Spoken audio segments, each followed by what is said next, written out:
I was shook. Yeah, I did no such thing. I did no such thing. Moving on. Sementilli's sentencing finally happened and we got to watch it all live. I didn't interrupt at all, kept all my thoughts and feelings to myself, and so I thought I would now make another video of things that I noticed, my thoughts along the way. If you're not interested in hearing my thoughts or reviews on some of these things, you can still go to the other video and watch without any interruptions. So I will put that in the description below in case you want to go watch that one instead of this. It will be interesting to see how many of you also were thinking the same thing that I was. I saw so many comments during the live and I wanted to interrupt so badly, so here's my chance. The lawyers' microphones are not on in the beginning of them talking. It will get better once the sentencing actually begins. Discretion to whether or not to sentence Ms. Sementilli on a more serious charge of life without parole as opposed to 25 years to life. You are correct. For a variety of reasons, we asked the court to impose the less serious sentence. We believe the evidence, assuming accepting the jury's verdict, as we must and do, is that this crime was committed personally by defendant Baker along with defendant Austin.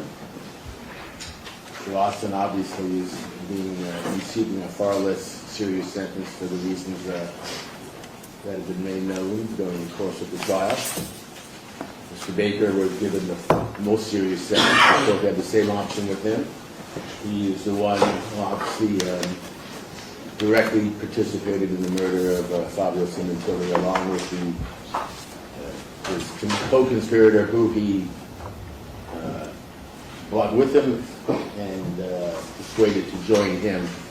It appears for no other reason other than to assist him in committing the crime and getting away. Without Mr. Baker, this terrible murder does not occur. Without Ms. Sementilli, I believe it still could have occurred and would have occurred. Without Mrs. Sementilli, the murder would have happened anyway? No. They had an affair. That's the whole reason this entire thing started. And if you want to believe Baker, he said he wanted her to himself, and that's why he did it. But we obviously went through the whole trial, and we saw that there was a lot of planning involved with these two. But no. She had to be there because that is why Baker did what he did. She had no direct, obviously, contact with her husband. The background speaks for itself, despite the unfortunate end which occurred in terms of their relationship. And as far as I'm concerned, this case does not happen, this terrible murder does not occur without Mr. Baker coming into her life, for which she obviously has suffered and will continue to suffer the consequences. Now that I agree with totally. Without him coming into their lives, this would have never happened. But Monica brought him into their lives and their house. It was a choice she made, a terrible choice, and the results we know. Obviously, she has no prior record or history, unlike Mr. Baker.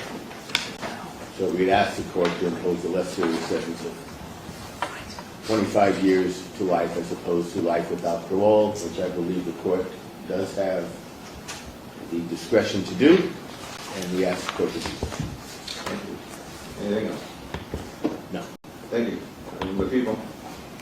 Yes, Your Honor. Obviously, I'm sure it comes as no surprise to the court that people categorically disagree with defense counsel's categorization of what went down in this case. This is a defendant who is extremely deserving of the sentence of life without parole. I know from past history in our office, perhaps had there been a different administration, I remember a case regarding the Green Widow who did something similar to this, and she received the death penalty. This is one of the most premeditated, calculated, devious murder conspiracies I prosecuted during my 31 years at the District Attorney's Office. And as this court knows, I have handled numerous cases involving serial killers. This is a defendant who, but for her actions and her decisions, her husband, Fabio Sementilli, who gets lost in all of this circus that goes on every time we have one of these cases, he would still be alive today. This was a completely senseless murder driven solely by this defendant's greed and her lust, which we saw on full display during the trial that took place over the course of several months this year, based on her desire to get rid of her husband because he no longer served her purposes, and she needed to have a way to fund her life together with Robert Baker, who she chose over her husband, and whether her kids want to believe it or not, over her children. Not to mention the fact that after the murder happened, the youngest daughter was the one who found Fabio in the backyard dead, and Monica immediately started going out almost every night with Baker and would leave her youngest home alone because the oldest would be out working or with friends, and Monica would be at bars with Baker.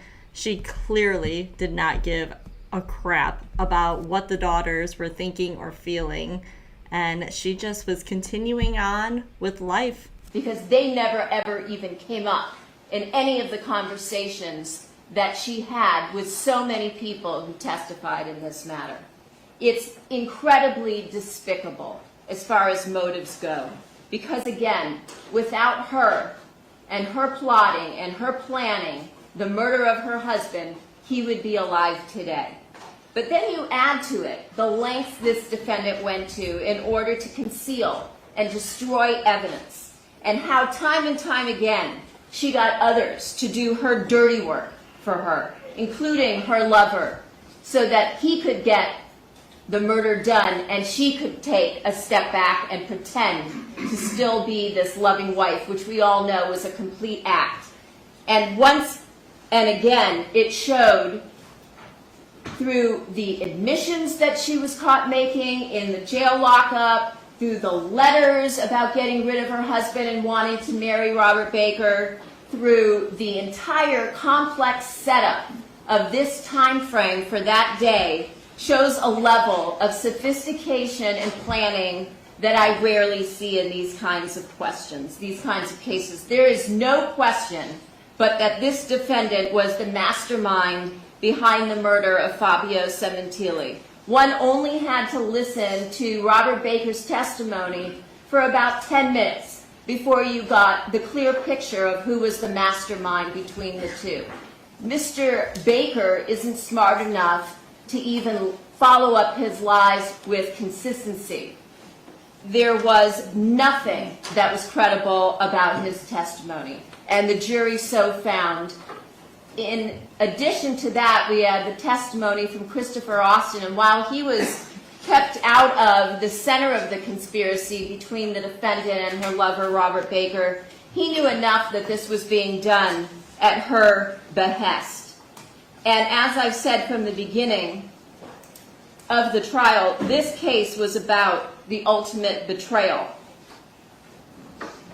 This was one that I'm sure Fabio Sementilli never could have imagined in his wildest nightmares was coming. That his wife was literally plotting his murder with her lover. It's an absolute betrayal, not only of Fabio Sementilli, the victim in this case, but of her children, who have been brainwashed by her lies and her deception. And that's their choice. They're adults now. If they choose not to face the truth, that's on them.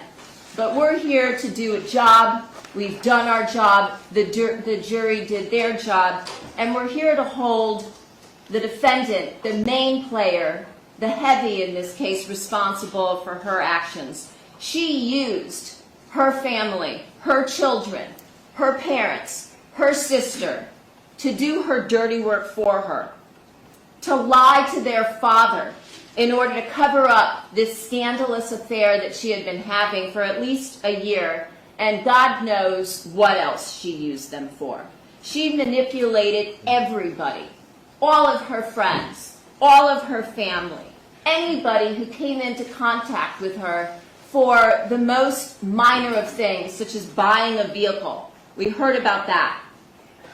Fabio's co-workers, his colleagues from a multi-billion-dollar company fell all over themselves trying to help her and the family after the murder, and yet they were treated with such disgust and disdain on the stand, as if those people somehow had done something wrong because they were reaching out to help the defendant, who they thought was this innocent widow who had lost her husband by some horrific tragedy, not of her own making. What we have in this case, just to be clear, although I think it was very clear through the trial, was the fact that this defendant and Robert Baker are a perfect match. You have two sociopaths who are completely incapable of any feeling of remorse or guilt. From the beginning until the end, and even now, the defendant is sewing a news story about how she somehow was taken advantage of by Robert Baker. And the stories, the defenses just continue to change as she sits in the jail. I think she's probably even convinced herself of that at this point, which is completely typical of sociopathic behavior. They only feel sorry for themselves, believing they're the true victims here. It was proven over and over and over again by their appalling recorded conversations in custody. And then you have the outrageous manner that this defendant and her lover chose in order to execute Fabio Sementilli, to murder him in his own backyard, to stab him to death in such an egregious and evil manner as he was relaxing and working out at the pool, thinking that he had his whole life in front of him as his 50th birthday was quickly approaching, having bought himself finally at the age of 49 and a half a used Porsche because he felt like he had earned the right to do that. And yet his entire life, his entire future was savagely taken from him for absolutely no reason, stabbed to death in his own backyard. And again, we're talking in this case about a victim who was totally innocent, totally vulnerable. As much as she now tries to dirty him up and convince her daughters, oh, he was a dirtbag and he was having an affair, none of that had any evidence to support it. It's just, once again, a way to try to make herself look better, which is, again, typical of sociopathic behavior. To prey on an unsuspecting, completely unarmed, vulnerable, innocent victim who was viciously slaughtered as if his life had no meaning, when she could have just elected to divorce him. And we've seen this before, time and time again. As if his life had no value. And she and her lover showed Fabio Sementilli no mercy. She's not deserving of any mercy of this court. She hasn't admitted to anything that she's done. She hasn't taken any responsibility for her actions in this case. She's just made one excuse after another, after another, after another, as she will continue to prey on people until the day she dies. I can only hope, as his family does, that Fabio at some point lost consciousness fairly quickly with the loss of blood before he bled out. And I'm sure that at no point in time as he lay there dying, unless he was told by Robert Baker why his life had to end this way. And then to learn that she had planned this murder with Baker to have Fabio slayed initially in a public parking lot, as the court recalls, the night before he was murdered on January 22nd, a Sunday night, when she sent him out to pick up dinner. The sheer arrogance of this defendant is incredibly stunning and shocking, caring not at all for how this would destroy her daughters' lives and the cloud that they will forever live under now going forward based on the Sementilli name and what that means. And I know that the law says a jury can't make a decision based on emotion. And so they didn't really get to learn much about who Fabio Sementilli was. But I did over the course of almost 9 years as I handled this case. I must have spoken to over 200 people in the course of my investigation and preparation of this case. And I couldn't find anybody. Although I asked, because I was sure there had to be a skeleton somewhere, I couldn't find anyone who didn't ardently believe that Fabio Sementilli was one of the most genuine, wonderful people they had ever met or ever worked with or ever worked for. Not one person had one bad word ever to say about him. He was beloved, maybe not by his wife, but by everybody else, including his ex-wife. And that says a lot. So a couple things with that. I completely agree with Beth Silverman here, talking about how, we got to hear the whole story of everything that went on and the murder of Fabio, but we really didn't get to hear too much of who and how he was while he was alive. A couple weeks ago, I had made an unmasked video for Fabio, and I'm going to put it in the description below.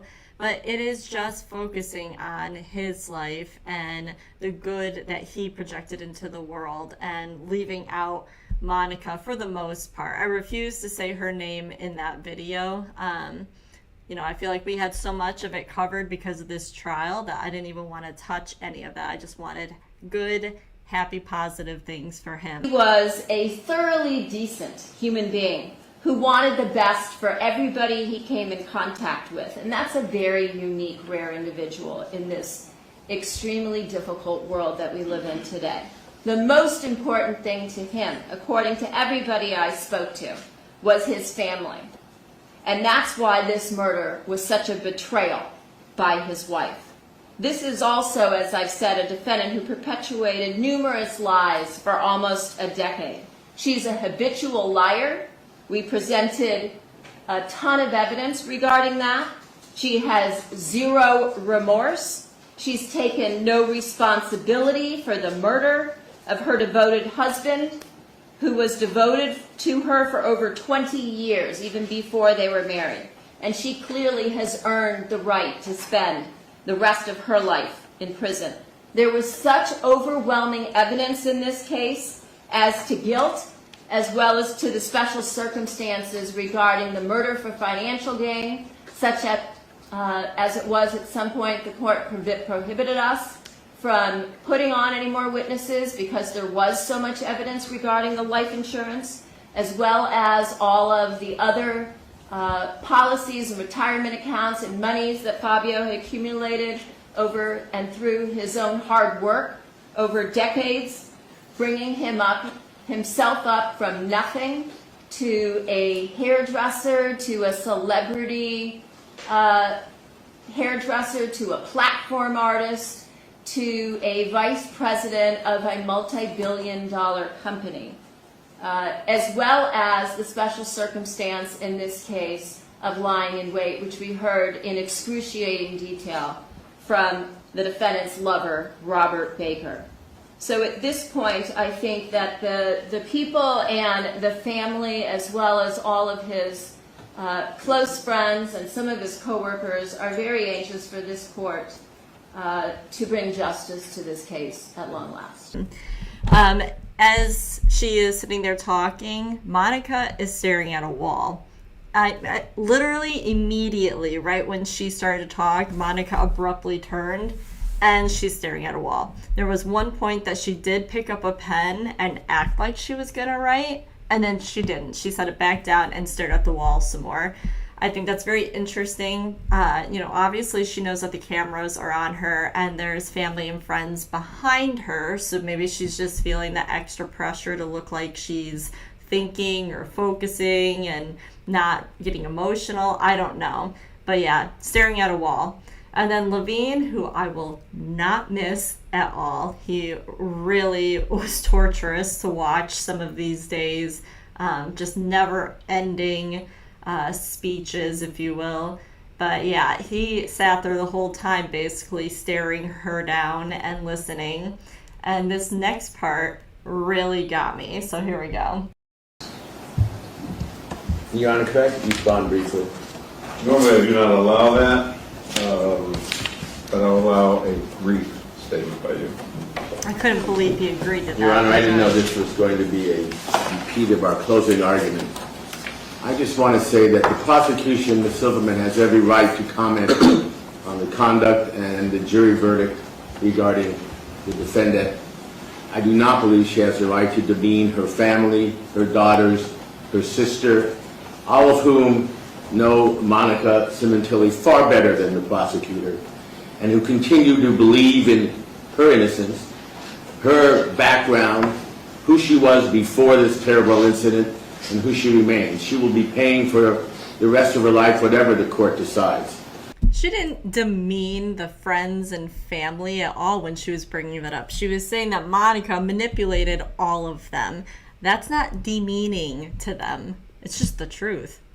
But the idea that her family, who testified on her behalf, somehow makes them less individuals who care about their father or their mother-in-law or care less about what occurred here is simply wrong.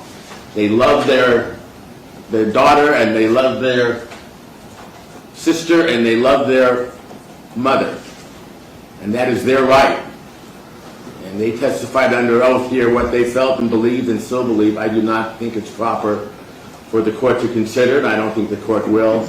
But for the prosecution to attempt to demean their character and their love for their mother and their sister, as Ms. Silverman has just done, and I object to it. All right, thank you. Ms. Simmons, anything further? Yeah, I did no such thing. I did no such thing. Moving Moving on. There are. All right, if I can, I'm addressing all those that are going to testify or give a statement. You do so at the podium. Identify yourself, please. And you talk to me. You do not talk to the defendant.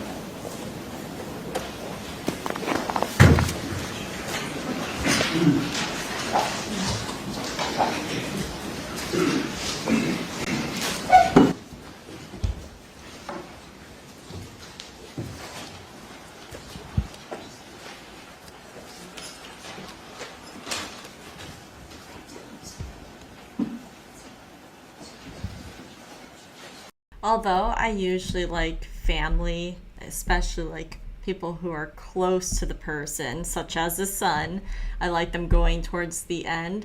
I don't know why when I first watched this live and I saw Luigi was going first, and it just hit me in my feelings, I guess. I didn't cry at him talking, but it definitely hurts my heart. And he did such a good job during the trial and being very mature, but putting the facts out there, being very honest and vulnerable. And I think he does a terrific job with this. So let's go ahead and watch it. Good morning. My name is Luigi Sementilli. I'm Fabio Sementilli's son from his first marriage.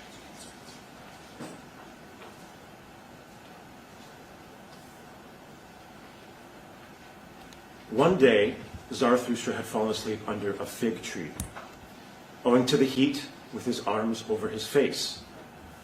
And there came an adder, and it bit him in the neck, so that Zarathustra screamed with pain. When he had taken his arm from his face, he looked at the serpent, and then did it recognize the eyes of Zarathustra, wriggled awkwardly, and tried to get away. "Not at all," said Zarathustra, "as thou hast not yet received my thanks. Thou hast awakened me in time. My journey is yet long." "Thy journey is short," said the adder sadly. "My poison is fatal." But Zarathustra smiled and said, "When did ever a dragon die of a serpent's poison? Take thy poison back. Thou art not rich enough to present it to me." Then fell the adder again on his neck and licked his wound. I wish I could embody this Nietzschean virtue. I always thought that when this moment came, I'd have a holster full of the nastiest, most vengeful and vitriolic words I could possibly muster to do my part in speaking truth to power and righteousness to evil. But that's not what I'm going to do here today. I have no poison to give back to the adder. Because I've come to believe that you become what you behold. And if I hold on to cruel, hateful, and vindictive thoughts, then I too will become a cruel, hateful, and vindictive person. And I refuse to be made worse from this experience. Instead, through my own alchemy, I transmute the poison into a life-affirming vital essence to become a better and more resilient version of myself. That is my metamorphosis. I will now recite one more reading from a work of fiction, and that will conclude my statement. By rights, we shouldn't even be here, but we are. It's like in the great stories, the ones that really mattered. Full of darkness and danger they were, and sometimes you didn't want to know the end, because how could the end be happy? How could the world go back to the way it was when so much bad had happened? But in the end, it's only a passing thing, this shadow. Even darkness must pass. A new day will come, and when the sun shines, it will shine out the clearer. Those were the stories that stayed with you, that meant something, even if you were too small to understand why. But I think I do understand. I know now. Folks in those stories had lots of chances of turning back, but they didn't. They kept going. Because they were holding on to something. What are we holding on to? That there's some good in this world, and it's worth fighting for. Thank you. Now, I am not sure if that was word for word or not, but that is in reference to The Lord of the Rings, which I thought was very interesting. Somebody had commented that he started off almost sounding like Sarah Boone for a second, and then it was okay. I get what you mean, but he does such a good job of conveying his feelings. He seems like the nicest, sweetest guy, and it wouldn't really surprise me if he really is, because Fabio seemed to be the same way.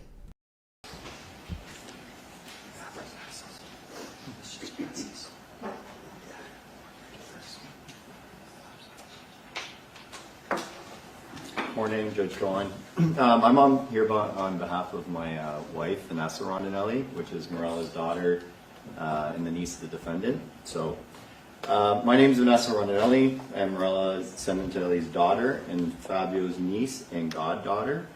I am also a mom, a wife, a physician, and I wouldn't be who I am today if it weren't for my Uncle Fabio.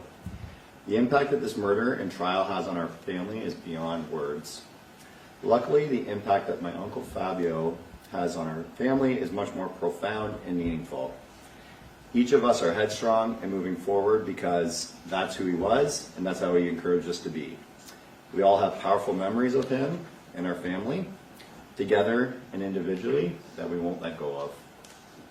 Fabio knew so many people and somehow made each person feel important, worthy, and seen. His presence was also magnificent, and even though he's gone, his name and legacy magnificently echo through our homes and in our salons. No one was able to learn who he was as a person during the trial, but the opportunity that we have today to bring this to light will hopefully let us know how much we loved him. Monica was the only person in this trial who truly know how much he was loved. This was not a crime of passion, self-defense, or planned in haste. This was a planned murder of a man, a father, an uncle, a brother, a son, a mentor, and a friend. To see her fake expressions and lack of remorse for this wicked crime is heartbreaking. What a shame that she didn't believe the incredible team at the LAPD would have ever pieced this together in her pathetic master plan. She came to my medical school graduation just a few days before she was arrested on behalf of my uncle. She wickedly deceived us for 6 months after the murder, speaking on behalf of him, representing him at all of our meaningful occasions. Our celebrations of life are poisoned with her presence. Watching her shake her head in disbelief and fake sad faces make me want to vomit. She knows what she did. She deserves to spend the rest of her life regretting it. Judge Cohen, I trust that you consider how much Fabio's loss has negatively impacted her family, not only because he was an incredible person, but because of how heinous this murder was, and the incredible damage Monica has done to our family and her own. Thank you. I totally agree with all her fake sad faces and pretending to cry. If you were with us during the trial, she did not shed one tear, but there were many times that she was pretending that she was crying, just no tears.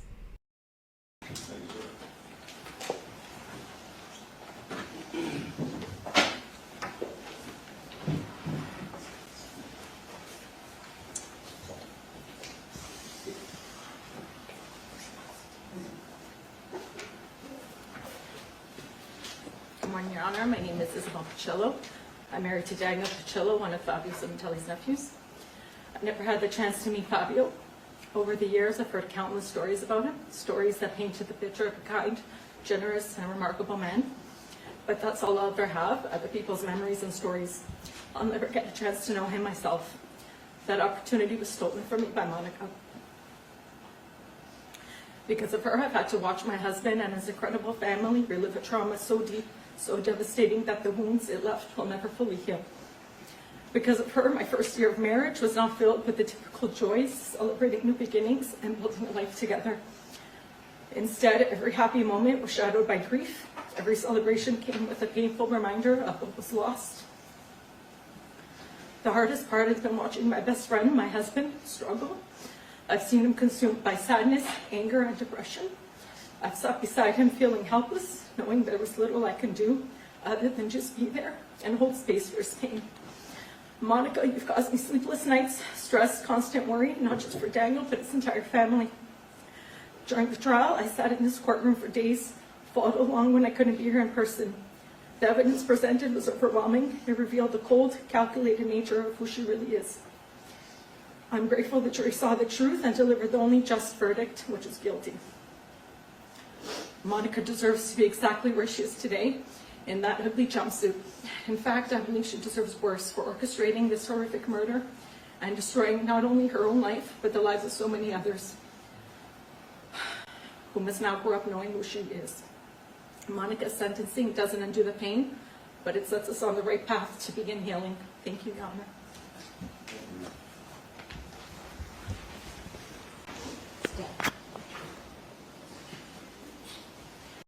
I don't know if Levine is sitting in that position to block Monica from the cameras, but it's through almost the entire sentencing, which is very frustrating when you want to be able to see her face and see what's happening. But we will. There are a few times for different statements that people give that she will be looking, and we'll get to finally see her reaction at that time.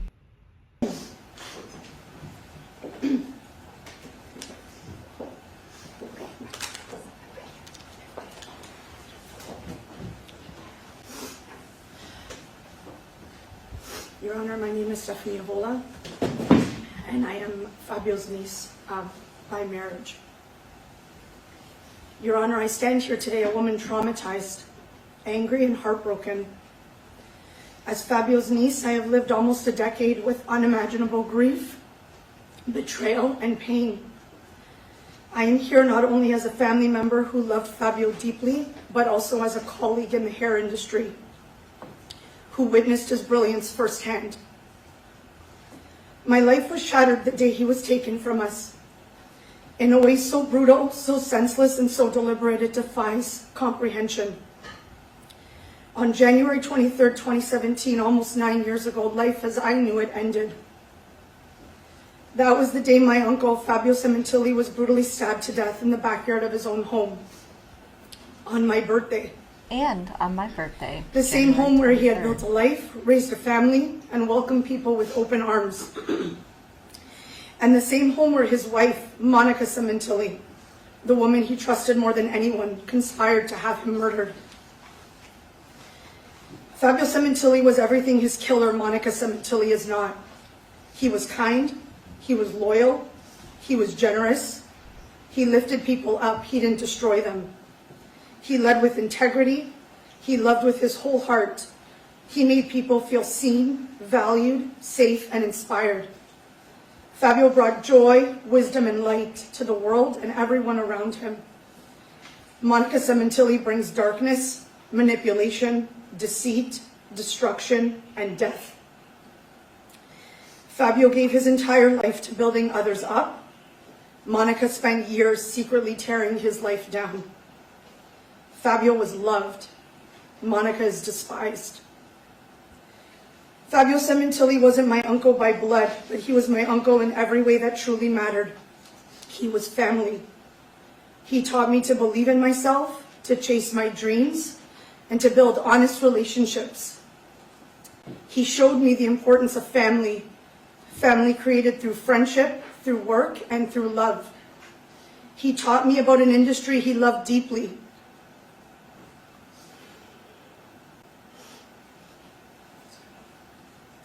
And I feel incredibly fortunate to have witnessed his Big Daddy magic in full force.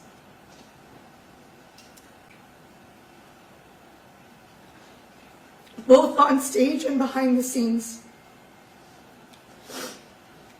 Fabio carried himself with grace, humility, laughter, and joy. He was always the first to raise his hand to tell a joke, to lighten the mood, to laugh until you couldn't breathe. He was the first to greet you with a giant smile, to run over and wrap you in one of his unforgettable bear hugs.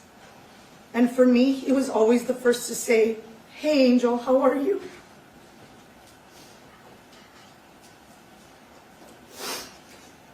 Fabio's favorite saying, "Charge the mountain," has become a daily mantra for me and my family. For 8 years since Fabio was brutally and senselessly taken from us, that phrase has helped us get through. It reminds us to push forward, even when we are broken. And losing him is not just pain, it's betrayal.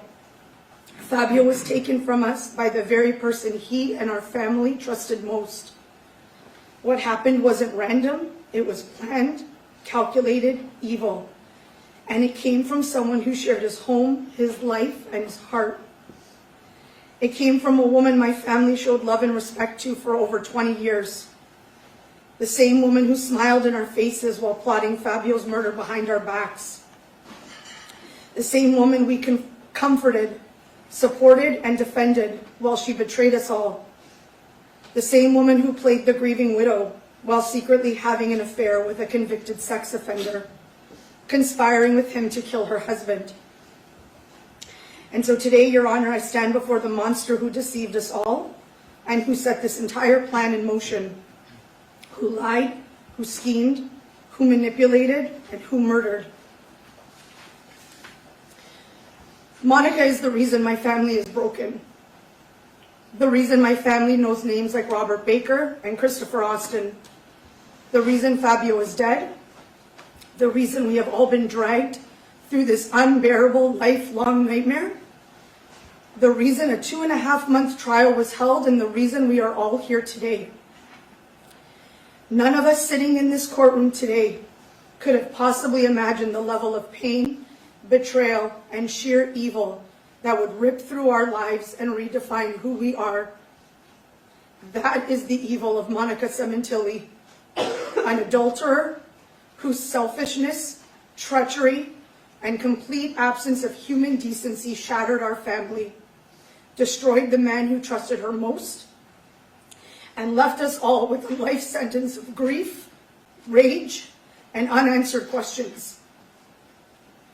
A monster who was found guilty on April 11th in this very courtroom by 12 unbiased jurors. Guilty of first-degree murder, conspiracy to commit murder, murder by means of lying in wait, and murder for financial gain. 12 strangers, 12 people with no connection to our family. And yet, after hearing the evidence, after seeing the lies and the cruelty laid bare, they saw the truth as clearly as we always have. I remember that phone call from my husband. The call that shattered everything.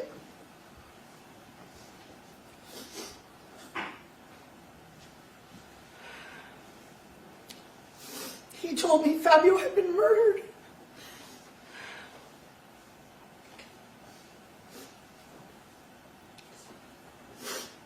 I dropped to my knees in pure grief. Pain shot through my body like electricity.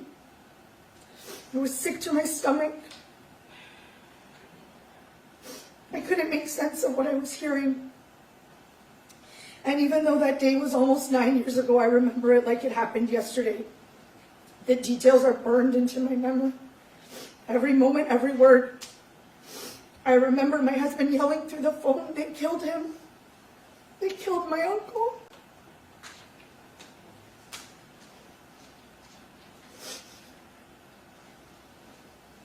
I remember the horror that gripped me. I laid awake that entire night, unable to close my eyes, tears streaming down my face, praying to God that this was some kind of sick joke, that I'd wake up and it would all be a mistake, that Fabio would still be alive, and that things would go back to how they were.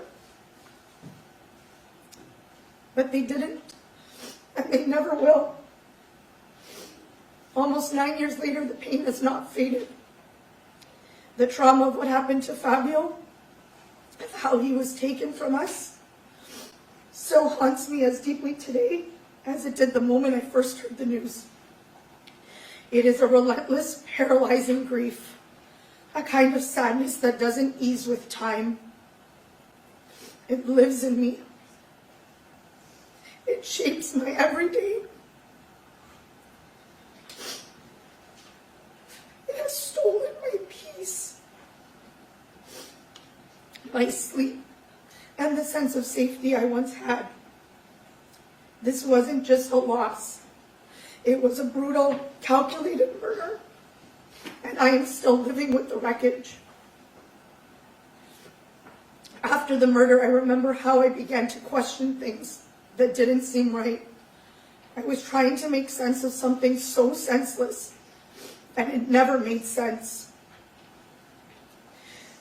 I couldn't believe that just days after Fabio was brutally murdered in his own backyard, the wake was held in the very place where his life had been violently taken, complete with a carefully arranged shrine by his devoted wife.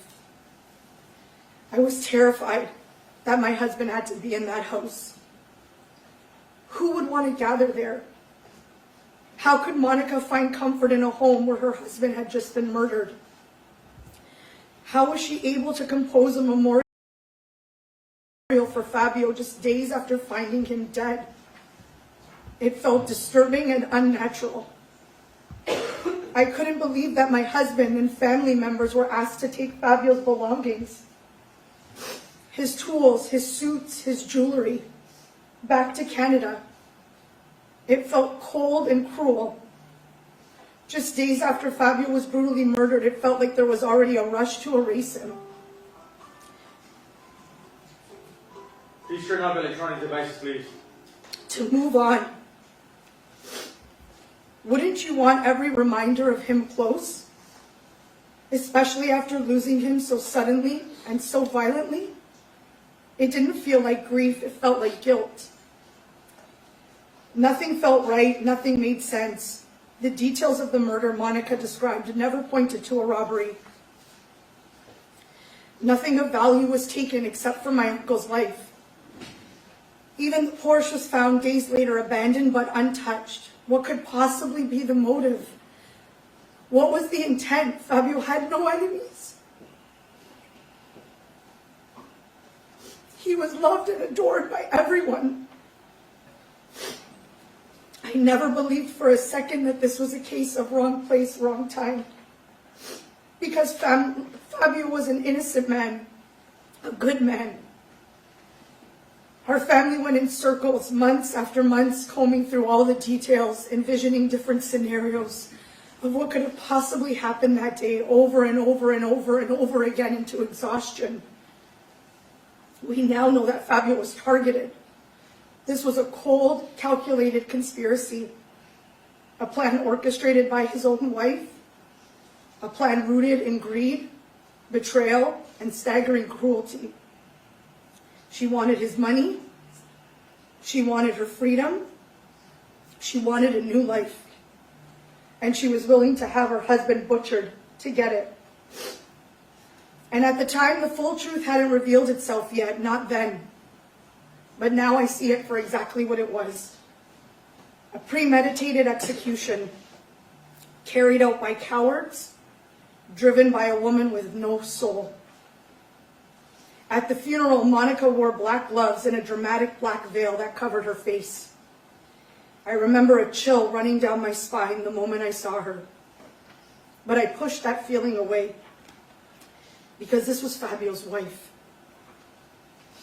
I remember the whispers, the hushed conversations, the quiet observations. People were saying she wouldn't make eye contact, that she didn't even remember who they were, that something felt off. And then a good friend of mine turned to me and asked, how was their marriage? Did they get along? I was shocked, offended. In my mind, they were the most beautiful couple, and they adored each other. Because that's what we all believed.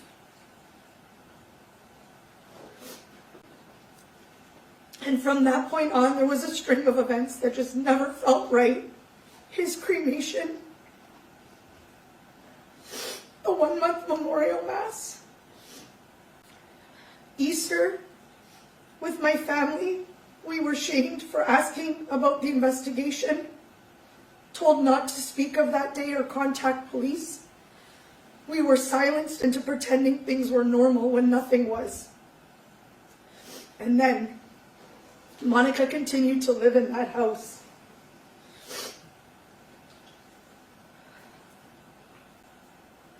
This wasn't just any house, it was a crime scene. It was the place where her children lost their father in the most violent, terrifying way imaginable. And still no urgency to restore the security system and no concern for her daughter's safety. I was living thousands of miles away and I was terrified for them. I felt hopeless. I now know that Monica never needed protection because she had a very clear understanding of exactly who the killers were, and she was one of them. My family was manipulated into believing that all of these devious actions were somehow normal, that this was just grief, that Monica was just doing her best to cope.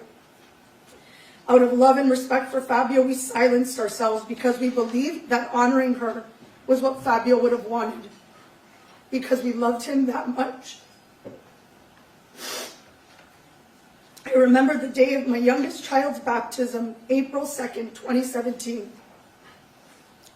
My mother-in-law and Morella, devastated and heartbroken, were speaking on the phone with Monica. They wanted so desperately to comfort her, to check in on her and the girls, to help her through her grief, even from thousands of miles away. Nope, because she was going out every night, and they didn't even know that. But she did not care about setting up the cameras again. She wasn't concerned about leaving the girls at home, especially the youngest girl, immediately. So many red flags. And Monica, you made them believe you were inconsolable. You cried on the phone. You were too distraught to talk. You told them it's just not a good day for me. And they believed you because they loved you, because they trusted you. But in court, we learned the truth. Just days before that call, you were in Las Vegas with your lover and co-conspirator, Robert Baker. You weren't grieving, you were partying. You were parading around like a teenager. You were grabbing crotches.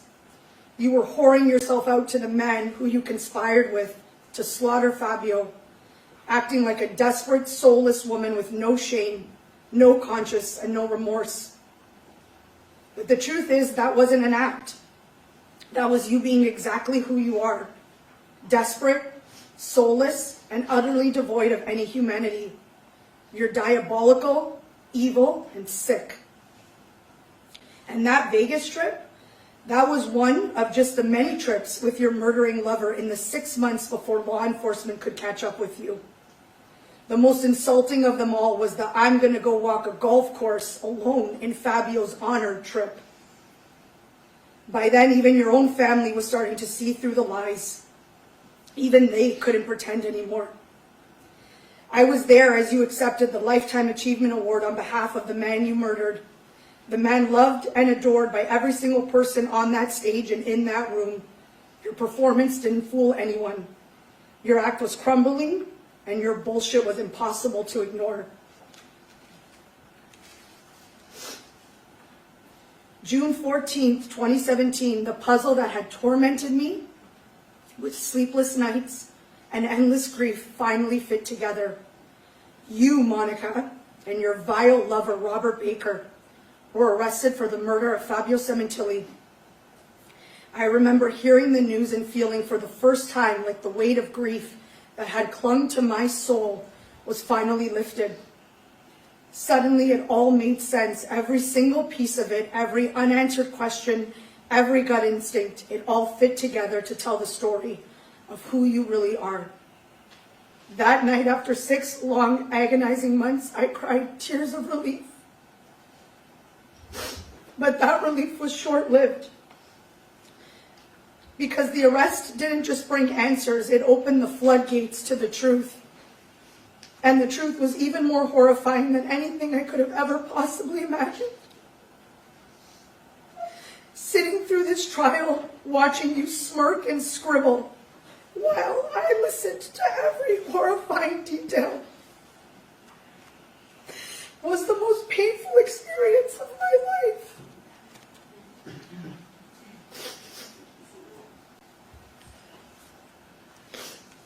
I was sick to my core, broken. Never in my darkest nightmares could I have imagined an 18-month torrid sexual affair between Monica Sementilli and a convicted sex offender named Robert Baker. Never could I have conceived that these two despicable, vile creatures would be scheming and plotting Fabio's death to steal his life insurance money and start a new life together. Never in all of time would I have imagined Monica living a double life so evil, so depraved, that she would set up her own husband to die, while the rest of us watched her Instagram posts peg her as the grieving, devoted wife. But perhaps the most horrifying part of it all, never could I have imagined that she had planned this execution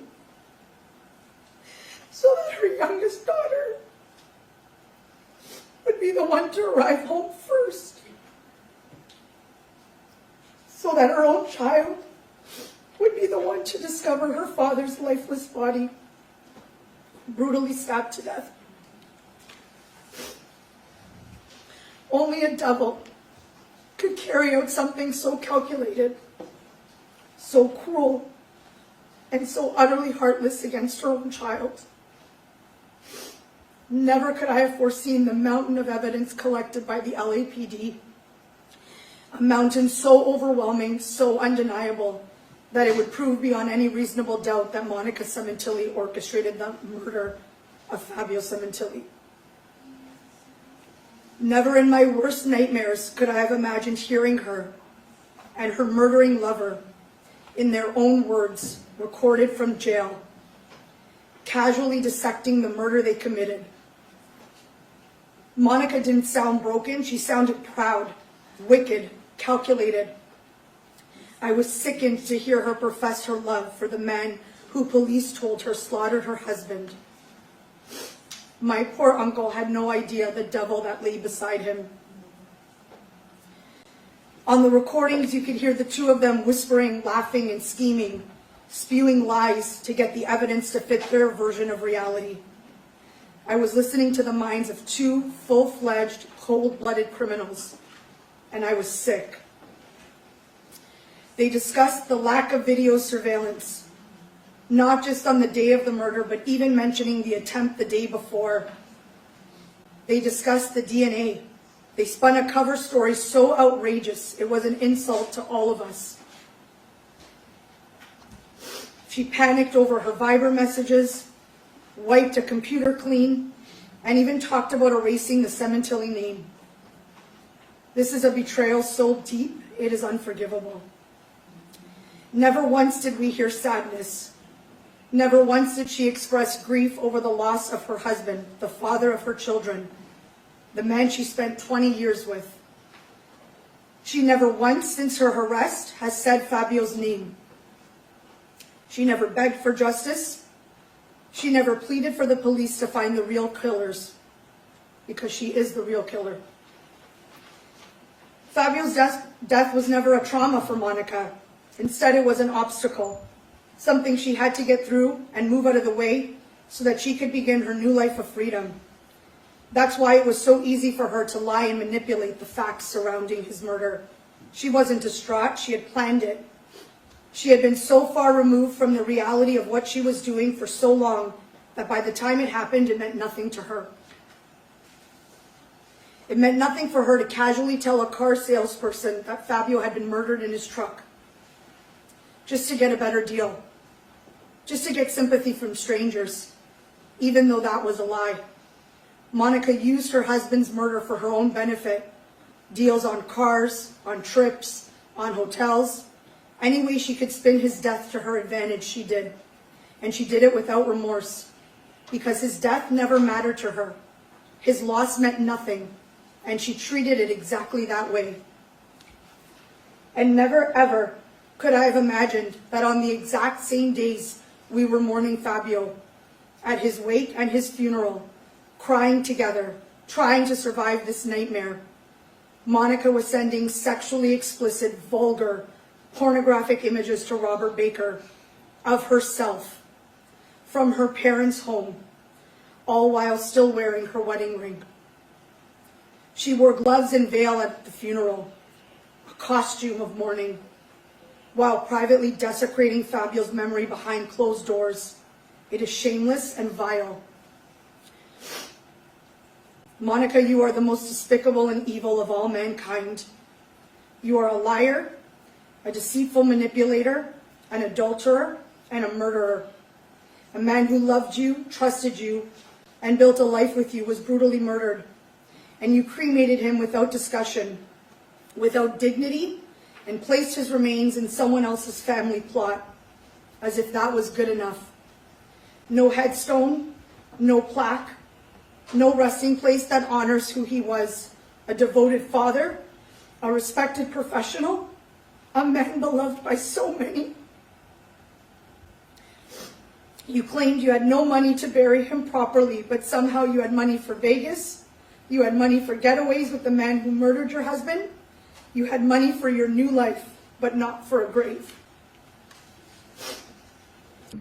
And their family is Italian Catholic, so they are pretty steadfast in their traditions when it comes to death.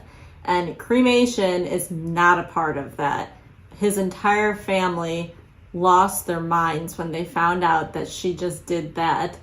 And I didn't even know about the fact that she ended up burying the ashes and didn't put a gravestone or anything. And usually for cremation, people don't just bury them. It's very odd that she went about it and did that instead of keeping them and grieving him. It's just awful. It is shameful on every level. The depth of your manipulation didn't stop with our family. Your lies didn't just poison us or deceive Fabio's friends and colleagues. It suffocated your own family. You wrapped them so tightly in your web of deception that they clung to denial, even with the truth staring them in the face. Their denial added new layers to our grief. The man they claimed to have treated like their own son and brother, a man who respected and loved them. They showed their love in return by standing behind the one who orchestrated his murder, the one who left the door unlocked and let the killers in. Robert Baker and Christopher Austin would have never crossed paths with Fabio, never, if it weren't for Monica and her despicable adulterous lifestyle. Monica put those men into his life, and Monica signed his death warrant. And to be clear about one thing, every single piece of evidence collected and presented in this case was created by Monica. Every person she lied to, manipulated, used, deceived, and betrayed came forward to tell the truth and expose the real monster she is. The pornographic images, the digital evidence, the deleted emails, the digital surveillance, the lies to law enforcement, the safe, the Viber messages, the deceit around the home security system, Robert Baker, her phone code, the same phone from which she sent thousands of messages to her lover, messages plotting the murder of her husband. The jail recordings, the intercepted calls, and those disgusting jail letters, and on and on and on. All of that came from her, not the police, not the prosecutors, not the judge, not the court, not Fabio's friends and families. She built the Mount Everest of evidence that revealed her true self, a sick, twisted, depraved, demonic, diabolical monster. And let's also be very clear about this. The victim in this case is Fabio Sementilli, the man she conspired to kill with her lover. And the other victims? Every single person who loved him. Every single person she manipulated, deceived, and lied to. They are the victims of her evil. And every single one of them is glad that she is exactly where she belongs for eternity. Your Honor, today I stand before you in honor of Fabio. I stand in truth, in pain, but in strength. As Fabio always told me, charge the mountain. Today I am charging that mountain. For him, for our family, for every single person whose life was touched by Fabio Sementilli's light and shattered by Monica Sementilli's darkness. We are the victims, and she is exactly where she belongs.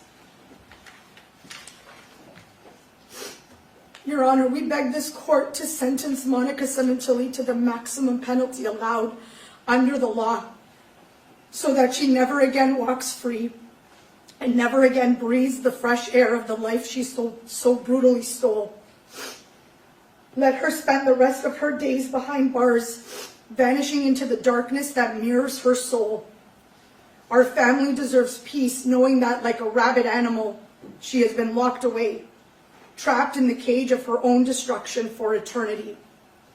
Let us never again speak her name in the same breath as Fabio's. Let us forget everything about her, who she was, who she pretended to be, and who she actually is, for she is nothing.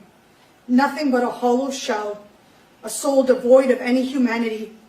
Let her be haunted for the rest of her days by Fabio's voice, his laughter, and his face, every single time she closes her eyes.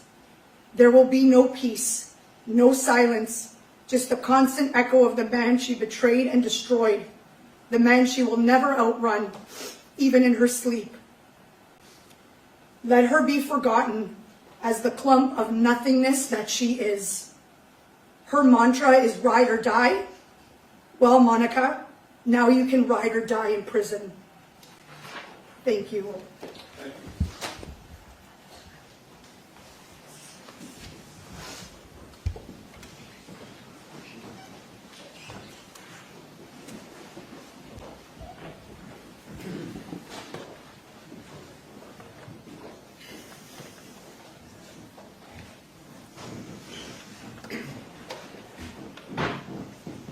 Good morning, Your Honor.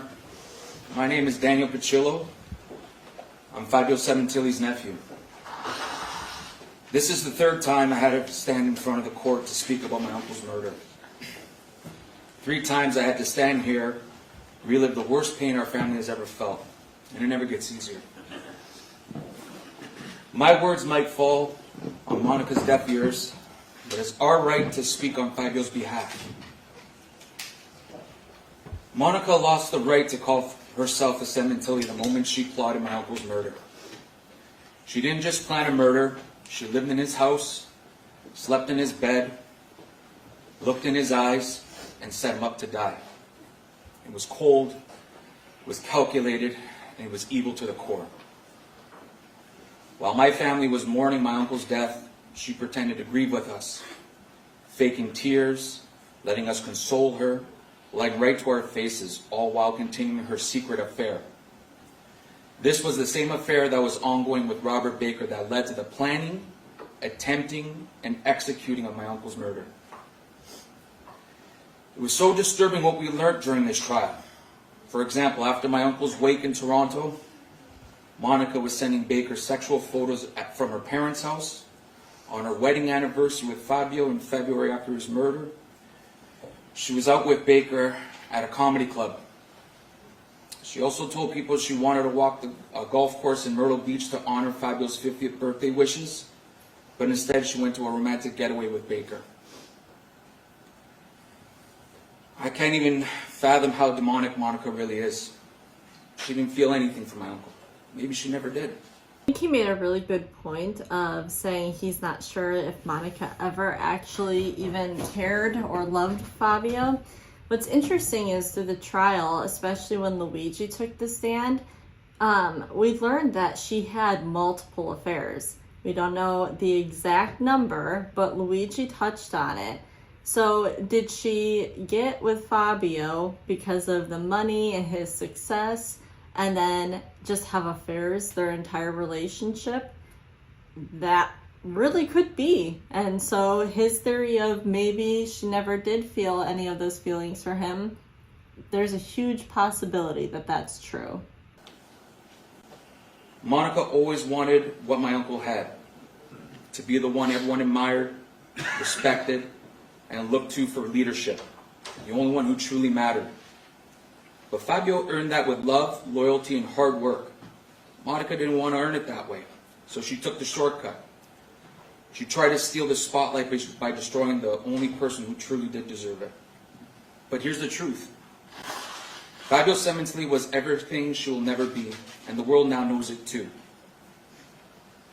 After my uncle's murder, Monica personified herself as a victim.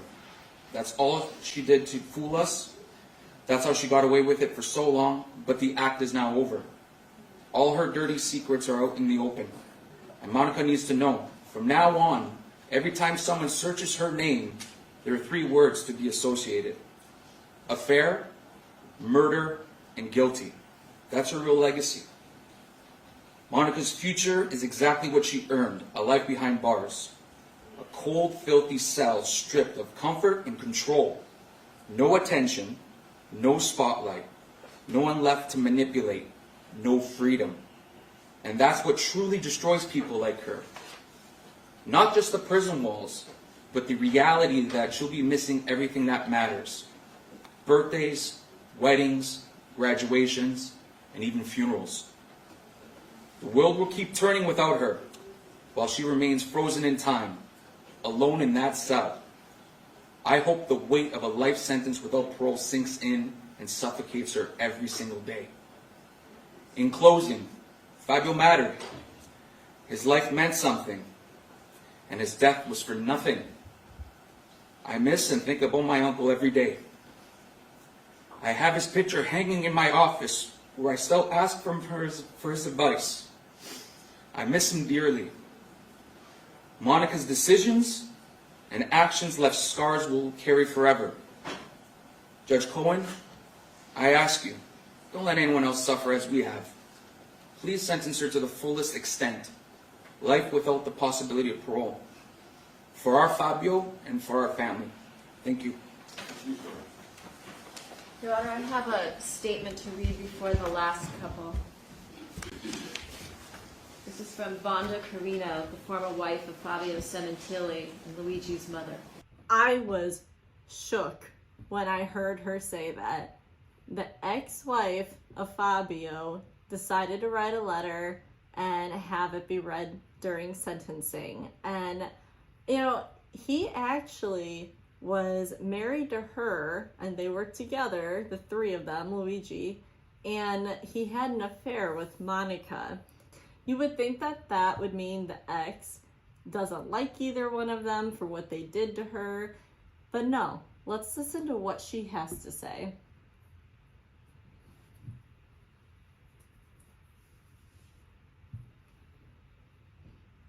Your Honor, Judge Cohen, I am the person whose life was upended the moment she chose to involve herself with my then husband, Fabio, a married man, the father of my young child.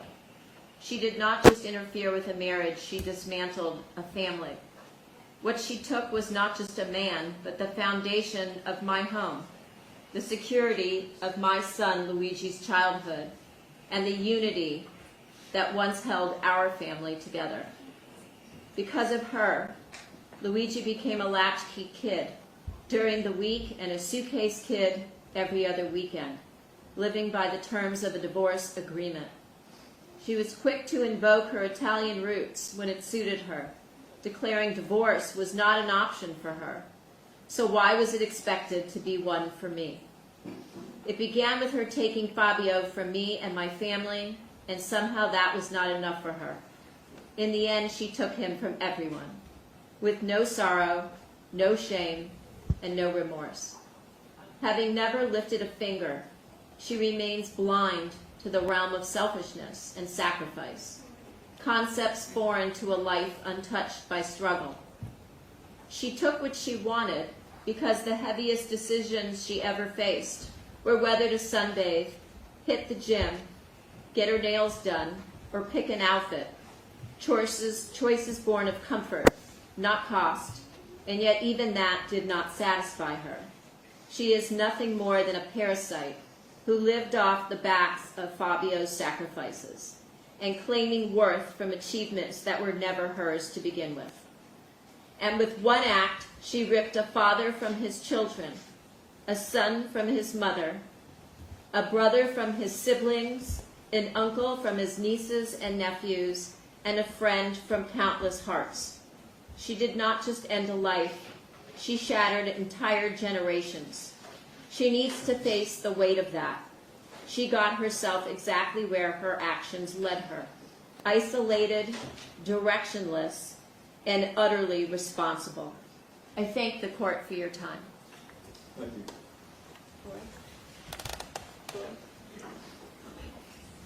Yeah.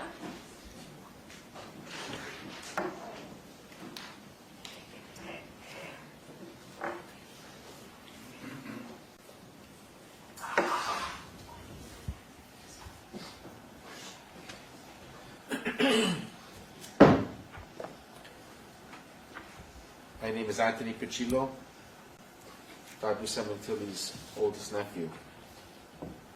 Honorable Judge Ronald Cohen, I stand before you today not only as a grieving nephew, but as a voice for my uncle Fabio, a man whose life was stolen from him in an act of calculated betrayal and unimaginable cruelty. Fabio was more than a husband, father, brother, son, and friend. He was a radiant person with a huge smile, a booming laugh, and a presence that brought joy and energy wherever he went.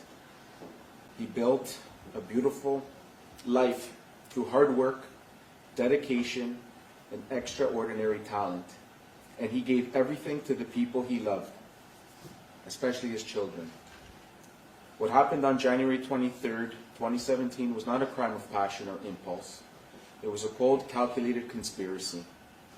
Monica Sementilli, the woman Fabio trusted most, his wife for over 20 years, helped orchestrate his murder for money, lust, and freedom from a man who had done nothing but love her. I truly believe Monica resented Fabio, not for what he had done wrong, but for what he had accomplished. She envied the attention he received, the success he built, and the respect he earned.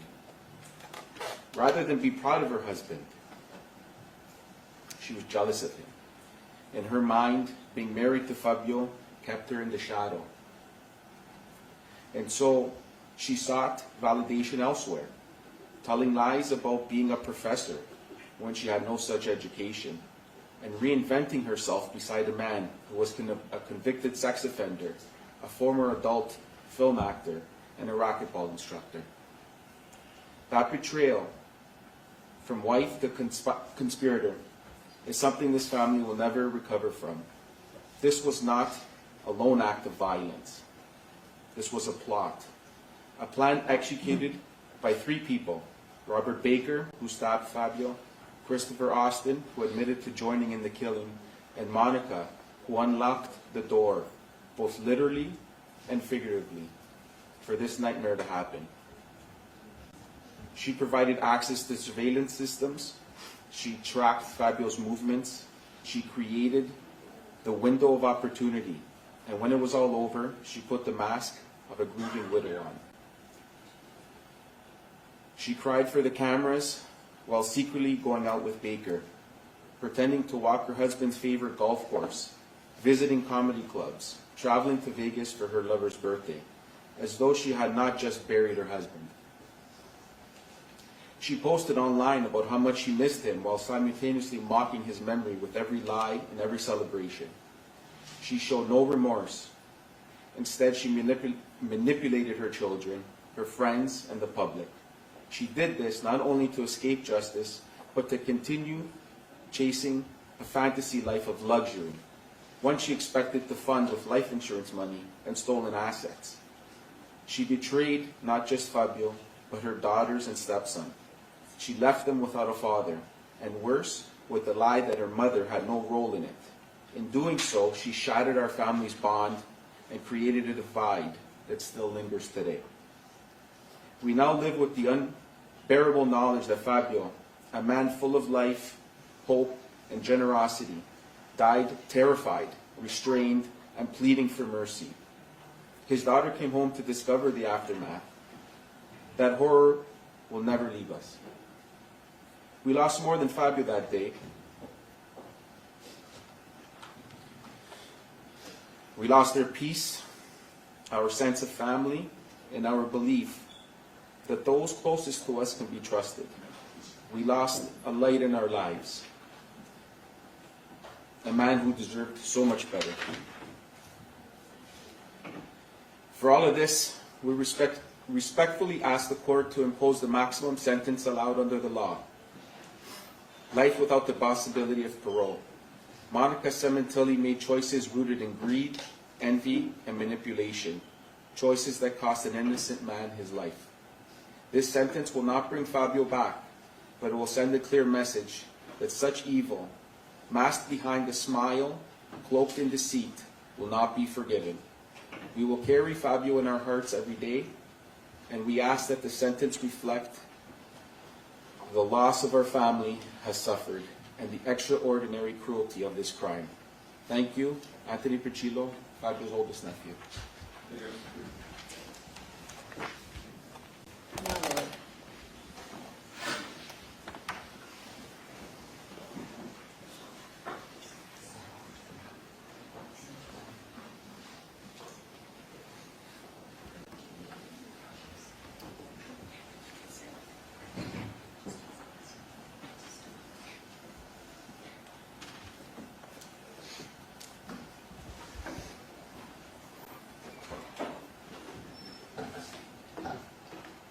Good morning, Your Honor, and members of this court. My name is Loretta Piccillo. I'm Fabio's eldest sister. I stand before you as a sister whose life was shattered by unimaginable betrayal. I am filled with pain, bitterness, and heartbreak. On January 23rd, 2017, my brother Fabio was ambushed in his own backyard, stabbed multiple times. One of those wounds pierced straight through his heart. They silenced him, held his eyes closed, covers his mouth, and he never stood a chance. And the person responsible wasn't a stranger. It was the woman we had welcomed into our family for over 20 years, his wife, Monica. I am ashamed to admit that Monica was my sister-in-law for 2 decades. We treated her like family, and she betrayed all of us. That day, she told Fabio she was going out to get dinner and left the front door unlocked so that her lover and accomplice could enter the home. Monica walked out knowing full well that within minutes, her husband, Fabio, will be viciously attacked and held down. Only a demon could orchestrate the murder of a loving husband, then savagely time it so her own daughter would come home to find her father's lifeless body lying in a pool of blood. Family meant everything to Fabio. I try to pick up the pieces of my broken heart. I still can't make sense of it. How does a woman who had everything desire a dirty life of multiple partners, sex-crazed men act like a slut, wearing sleazy outfits? You had it all, Monica, and you threw it away. You burnt it to the ground. For what? Lust? Greed? Attention? There's a darkness living inside of you that no mortal can understand your evil treason. You're rotten through and through. No amount of pretending, lying, or manipulating will ever hide the truth. We all saw and heard. She is demonic for the merciless crime on my vulnerable, defenseless man. Fabio's strength was his presence, steady, warm, unforgettable. He had a bold, radiant force that drew people in and made you truly feel seen. His laughter was the soundtrack of every room he entered, deep, joyful, full of life. You always wanted to be near Fabio, because wherever Fabio was, that's where the party was. I miss him more than I can ever express. I want to thank him for being the greatest brother, the heart, the soul of this family. We will never stop speaking his name. I love my brother Fabio. We share childhood memories and laughter that only siblings who had truly adored each other know. I could call him at any time. He'd answer. How are you, my beautiful sister? He would make me laugh. It's all the little things he did that left a mark on my heart for him. And he should still be with us today. My heart is permanently broken. He mentored people across the world. He gave without ever expecting anything in return.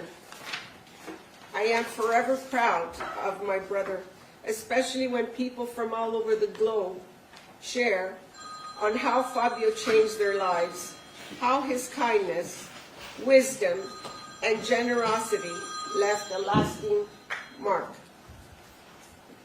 As Fabio grew older, he held a broken family together with strength, laughter, and love, never once complaining. My brother was so excited to turn 50 in 2017, and it is agonizing to reminisce of the 50th birthday celebration that never happened. All he wanted was to go to Pebble Beach. How can I ever forget this deceit? How will I ever heal? When will there ever be rest for my heart? I turn to you, Judge Cohen, to facilitate a sentence fit for the monster who took away his right to live. The same woman who sat at our dinner tables, laughed with us at our birthdays and holidays, was the calculating architect of my brother's murder. My heart sank when I came day after day to this courtroom, week after week, afraid to learn that there was an earlier attempt to take Fabio's life on January 22, learning that she was planning on taking his life in a plaza while ordering food for his girls is a visual I can never forget. Monica never displayed an ounce of sorrow, or a tear, regret, or responsibility. She sat there with a stupid look on her face and a pout with sheer malice, lips pressed together in a frown, but her eyes gave it all away. I saw arrogance. The prosecution delivered a mountain of evidence, unraveling the truth for the world to see and hear. I was traumatized all over again, day after day, week after week. The chilling truth of the secret life Monica had been living. And hearing Baker and Austin explain the most unbearable details, hearing how they crept up on my brother while he was sitting peacefully in his favorite chair, a place that was supposed to be his sanctuary, turned into the site of his execution. Monica, for this, I pray you will burn in hell. Your pathetic soul can rot from the inside out for all I care. I will recover, knowing that you are in a hellish prison, serving a life sentence, which is still not enough for what you did to Fabio. You manipulated your daughters, your stepson, our family, Fabio's co-workers, and friends, using everyone for blood money so that you can fund that animal of your boyfriend, Baker. In these 8 long years, I never imagined the cruelty I learned of her doing in this courtroom. I am embarrassed of the woman I called my sister-in-law. I never saw the side of her that was sex-crazed and demonic, seeking out swingers and seeking out sex on apps. I will never forget the moment I lost Fabio. Monica called and said, "They killed Fabio." My mother screamed that echoed through the neighborhood. My husband and son sobbed uncontrollably, frozen by the unbearable pain. My husband held me tightly, urging me to breathe before I blacked out again. Only meds would ease the pain and the emptiness. My daughter-in-law left her own birthday party to come be with us. We couldn't even begin to pull ourselves together for a long time. Monica said in front of all of us to carry no negativity in this house. Fabio would say, "Charge that mountain," and repeated it to us. What a gutless bitch, inviting the scumbag Baker to the wake after the funeral. What kind of woman walks through the blood-stained shadows of her husband's death together with his killer and thought that was okay? Every single conversation I had with her was about life insurance money, like that was her greatest tragedy, not the murder of her husband. Just the money. Furious she couldn't get her hands on it, exploiting the people who love Fabio to gain favors and deals, trips, vacation, luxury hotels, and a new luxury car, all to fund her new life. I remember the funeral service in LA, the first time we saw Fabio since he was murdered, bracing myself for the most heartbreaking moment of my life. I witnessed Monica approach the coffin. She glanced at him, then turned and walked away. No tears, no emotion, no attempt to say goodbye. I was stunned. Deep down, something felt off. She wasn't shattered by the violent loss like I was. I didn't know what to make of it. In Canada, Monica walked beside my mother, sat beside her in church. There is a hole in my heart that is so profoundly painful that the devil woman touched my mother in her most fragile time. My mother never saw justice served and died of a broken heart. In court, we learned of the horrifying truth of how she shared her nude photos with her lover. What a sick, demented woman she is. While my brother was being cremated, she was sexting with her lover. This same shameless wench. Shameless wench. I love it. I love her wording choice. You don't hear that too often. Never grieved. She taught the girls to run around and do whatever felt good, just so she could do the same. It was hard to see the heartless testimonies and the lies of Monica's friends and family. I remember feeling horrible and disrespected by Monica at the cemetery when she turned to me holding the urn and so abruptly, so aggressively threw the urn over to me, and I nearly dropped it. I was stunned and I failed to call her out. I felt horrible and disrespected. Monica told us she was broke, unable to pay for her husband's burial. Meanwhile, this tramp was taking trips, flights, and staying in luxury hotels. And their family is Italian Catholic, so they are pretty steadfast in their traditions when it comes to death. And cremation is not a part of that. His entire family lost their minds when they found out that she just did that. And I didn't even know about the fact that she ended up burying the ashes and didn't put a gravestone or anything. And usually for cremation, people don't just bury them. It's very odd that she went about it and did that instead of keeping them and grieving him. It's just awful. Paying for luxury cars and dinner dates like a cash cow. It makes me physically ill. So many of Monica's lies, her double life, her manipulation, her betrayal, were exposed in court and displayed for the world to see. Even in death, Monica denied Fabio dignity. As a mother, I suffer to understand what is Monica teaching her daughters. That a good man who adored her could be disposable like trash to carry on with a lover? She is guilty of passing down a legacy of cruelty, deceit, and moral emptiness.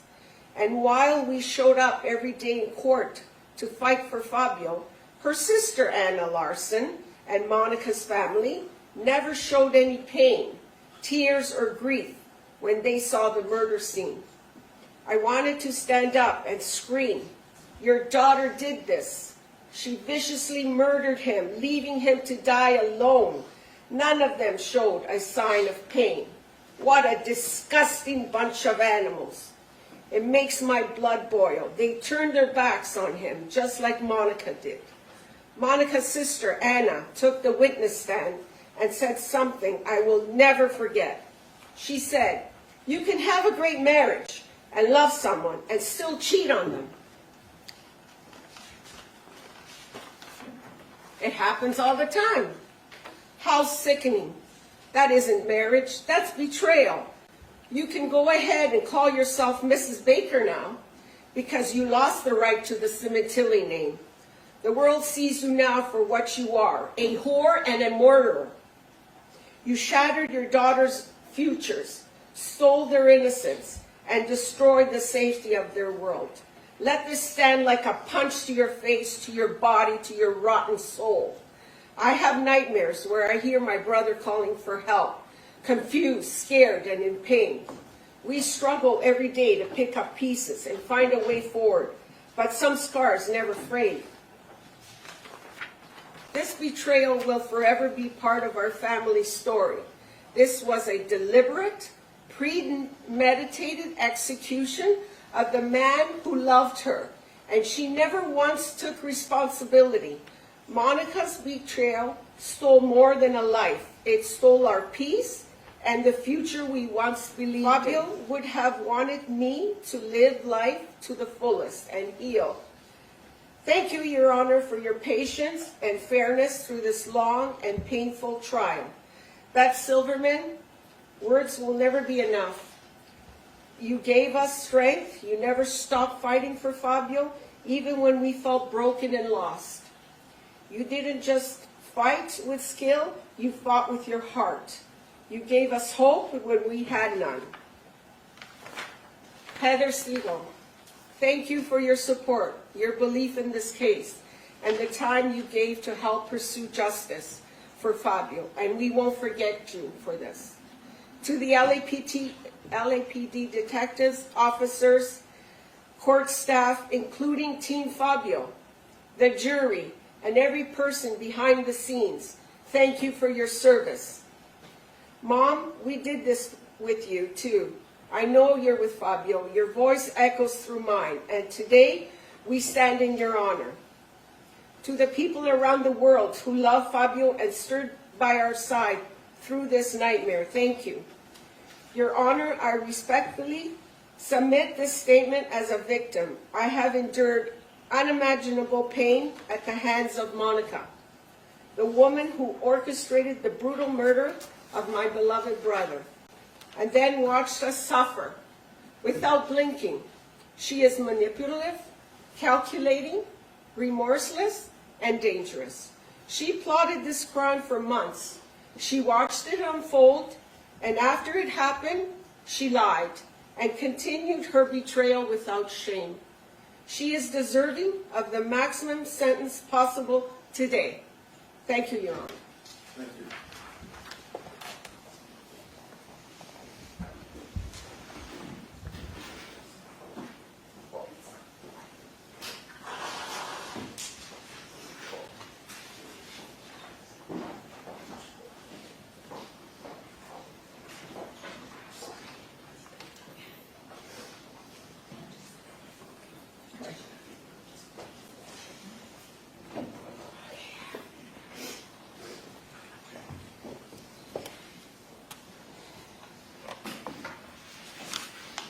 Good morning, Your Honor, members of the court. My name is Sementilli, and I want to apologize in advance if some of my words may offend. There has been no deeper pain than losing Fabio at the hands of betrayal from the woman he honored. What Monica did shattered more than just my life. The details of her lies tore through my heart as I sat in this courtroom. So just a reminder that Morella actually has a Facebook page that she made public for just friends, family, people who knew him worldwide. And on there they discuss how they had to try to raise money because they wanted to be there through the whole trial every single day. But they're from Canada, so it is very costly. Every single day I feel pain as I think of Fabio, of what he might have felt and saw as his life flashed before him just before his death. The faces of Baker and Austin repeatedly attacking him, and knowing that Monica was behind his heinous attack. It haunts me to think how much my brother suffered, that it brings me to my knees. He was sitting in his special chair, the one place he treasured, and it tears a strip from my soul thinking about Monica's sentencing and how I pray she has a life in a prison for her life sentence. Fabio Sementilli was more than a man. He was a beacon of light, of love, and of loyalty. He lived with a full heart, opening his life to help others see their potential. I loved him every day, and I miss him terribly. He treated his family and friends with respect and was loyal to a fault. Fabio grew up with no father from the age of 11, and our mother sacrificed to raise a family with dignity. Since the day I met Monica over 25 years ago, I respected her like a sister, because my brother wanted to build a life with her. Reminiscing is too painful, and it deepens the wounds. I spent the last 6 months learning about the depths of the deceit and the evil Monica brought into our lives. Every day, as the details of her unfaithfulness, her greed, and her lack of accountability unfolded during the trial, I relived the pain of my loss and the merciless murder of my brother Fabio.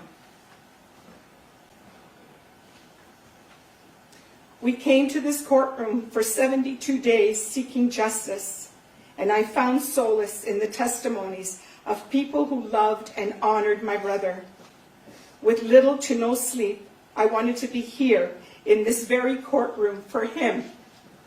I am forever proud of my brother, and I will always remember his boyish smile, beaming with pride as he created his magic. styling and shaping hair like a magician. He loved being a hairstylist behind the chair. He worked hard as a vice president for the Wella division at P&G. With his team, he proudly charted new paths and took huge strides to make a difference in the hair industry. For my brother, this was an American dream.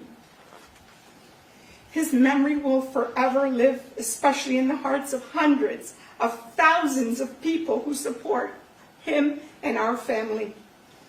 Today, I want to mark the first day of my journey on letting go of the pain, the horror, and the betrayal I witnessed here in this courtroom. I will no longer hold back. I will forge a path to return to a life filled with joy, family, and friends. I was lucky to work alongside Fabio for over 30 years, and I would often hear him speak highly of his family and his children, especially his wife, Monica. He treated her like royalty, purchased a family home on Queen Victoria Street in LA, and called her his queen. He couldn't wait to get home to his girls and proudly posted about his family. He called her Poots. The world is grieving as they learned of the details of her treachery, an attack planned for nothing more than lust and greed. I am certain that if Fabio had known Monica wanted to be treated like a slut by a sex offender, he wouldn't have ever had to work so hard to offer her a beautiful life. Just over 8 years ago, everything changed. Our lives were turned upside down, and we found ourselves drowning in sorrow and despair. The pain of discovering the extent of Monica's betrayal, her involvement with Baker, her manipulation of our family, and ultimately the cold-blooded murder of my brother. It chokes me. Sometimes I can't describe the agony. I talk about him every day. It's the only thing that helps me cope. I speak his name to replace the pain of grief with the sound of love. It's the only way I know how to survive this nightmare. There are days I cannot even breathe as my throat chokes. My throat closes and I can't speak. I cannot function because the weight of Fabio's murder sits so heavily on my chest. As I learned Monica and her entire family refused to even say his name, as if pretending he never existed relieves them of their guilt. I've watched in horror, and I've been put through hell as Monica and the Crescentini family taught Fabio's daughters not to grieve, not to cry, and not to honor their father, and ignore the facts and the evidence, having no respect for authority, this court, and the pursuit of justice.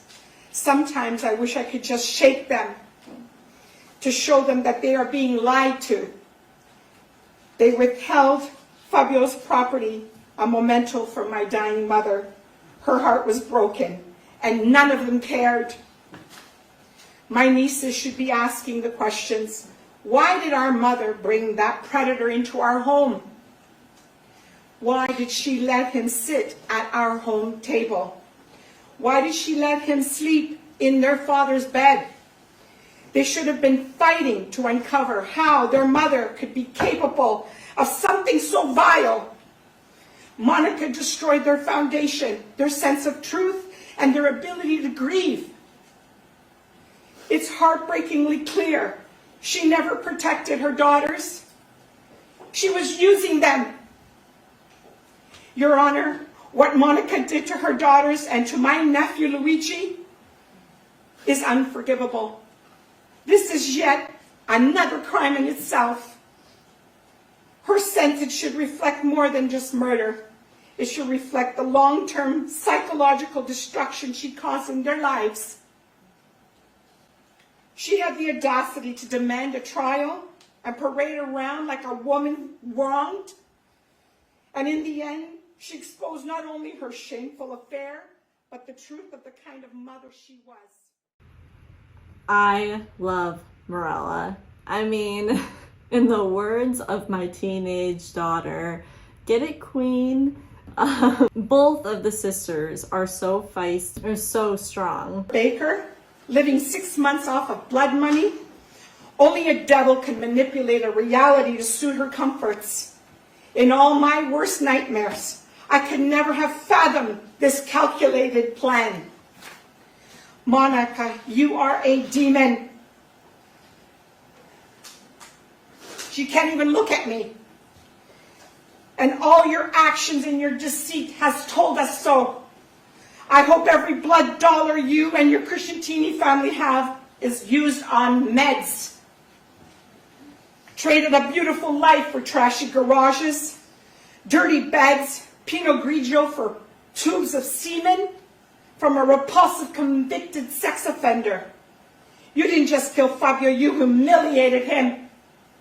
You let him carry guilt for working hard while you carried on with a degenerate sex offender. You didn't just kill Fabio. You betrayed him in the most despicable way. Then you held my grieving mother and you pretended to mourn Fabio when you were the killer. On June 14, after your arrest, our lives became a living hell, and your family treated us like predators and not the victims we are. For this colossal betrayal, those who sided with you in silence cannot pretend today to have supported my brother. I get chills recapping the testimony of Deborah Obad, her sister Anna, and my nieces. Shame on them. Shame on all of them. Mena, Grant, sisters, cousins, aunts, and every one of them. For not honoring my brother during the trial. Deborah Obad enjoyed the drama. And I can never understand this sick obsession. She called me the night of the arrest in June and said, Monica's family is looking for the best lawyer money can buy. The Crescentini family stood by and allowed Monica's treachery to fester. The silence is as violent as the act itself. She traded lust for love, family for filth, decency for destruction. She masterminded this egregious murder on my brother. She resorted to murder to make room for Baker. She did this because no one would have accepted that deplorable man. Had she ever divorced Fabio, especially her discerning family. That is why she needed Fabio's life insurance money, to dress him up and make him look like a successful man. She enjoyed Baker treating her like a whore, shopping at thrift stores for slutty, skanky clothes. This sleazeball had $40 in the bank. She even paid for the restaurant bills and the hotel bills, all while leaving her girls home alone. What mother does that? There is a deep shame that follows me every day. The shame that comes from what she did to Fabio. From the utter lack of dignity she was shown by the woman he trusted. My mind races and I ache with agony for the way he died alone, bleeding to death, and knowing she had set him up. He knew she had set him up. This overwhelming grief hits me like a ton of bricks. She turned a devoted husband and father into a victim of the most grotesque betrayal any of us have ever known. Her family and friends knew of this monster and felt it was okay to hide this from Fabio. And now they hide behind their defense lawyers, thinking a trial was going to set them free. That humiliation, that weight, it doesn't go away.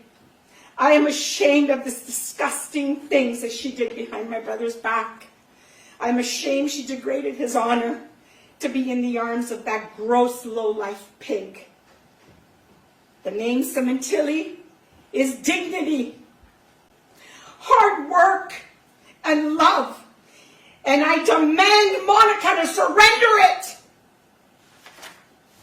To despite the mountain of undeniable evidence. Monica was the mastermind behind Fabio's murder. Anna Larson claimed her sister can be trusted. The internet is filled with disgust and rage on how Monica manipulated the lives of hundreds of people who genuinely love Fabio.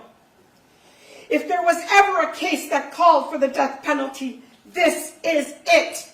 Monica Crescentini and the co-conspirators acted with such depravity, such calculated cruelty, such complete disregard for human life, that it's clear they represented exactly the kind of evil for what the death penalty was intended. She could have chosen divorce and let my brother live. This disgusting pig before you had 2 legs, which the whole world saw, and she could have quite capably go to work to earn a living to support her and her sex-crazed fantasies instead of choosing a murder. After years of agony, the truth has triumphed. On April 11, Monica Sementilli was found guilty, and in that moment, for the first time in over 8 years, I felt the weight of injustice begin to lift. I will carry with me for the rest of my life a deep gratitude for the 12 individuals who honored their sacred duty.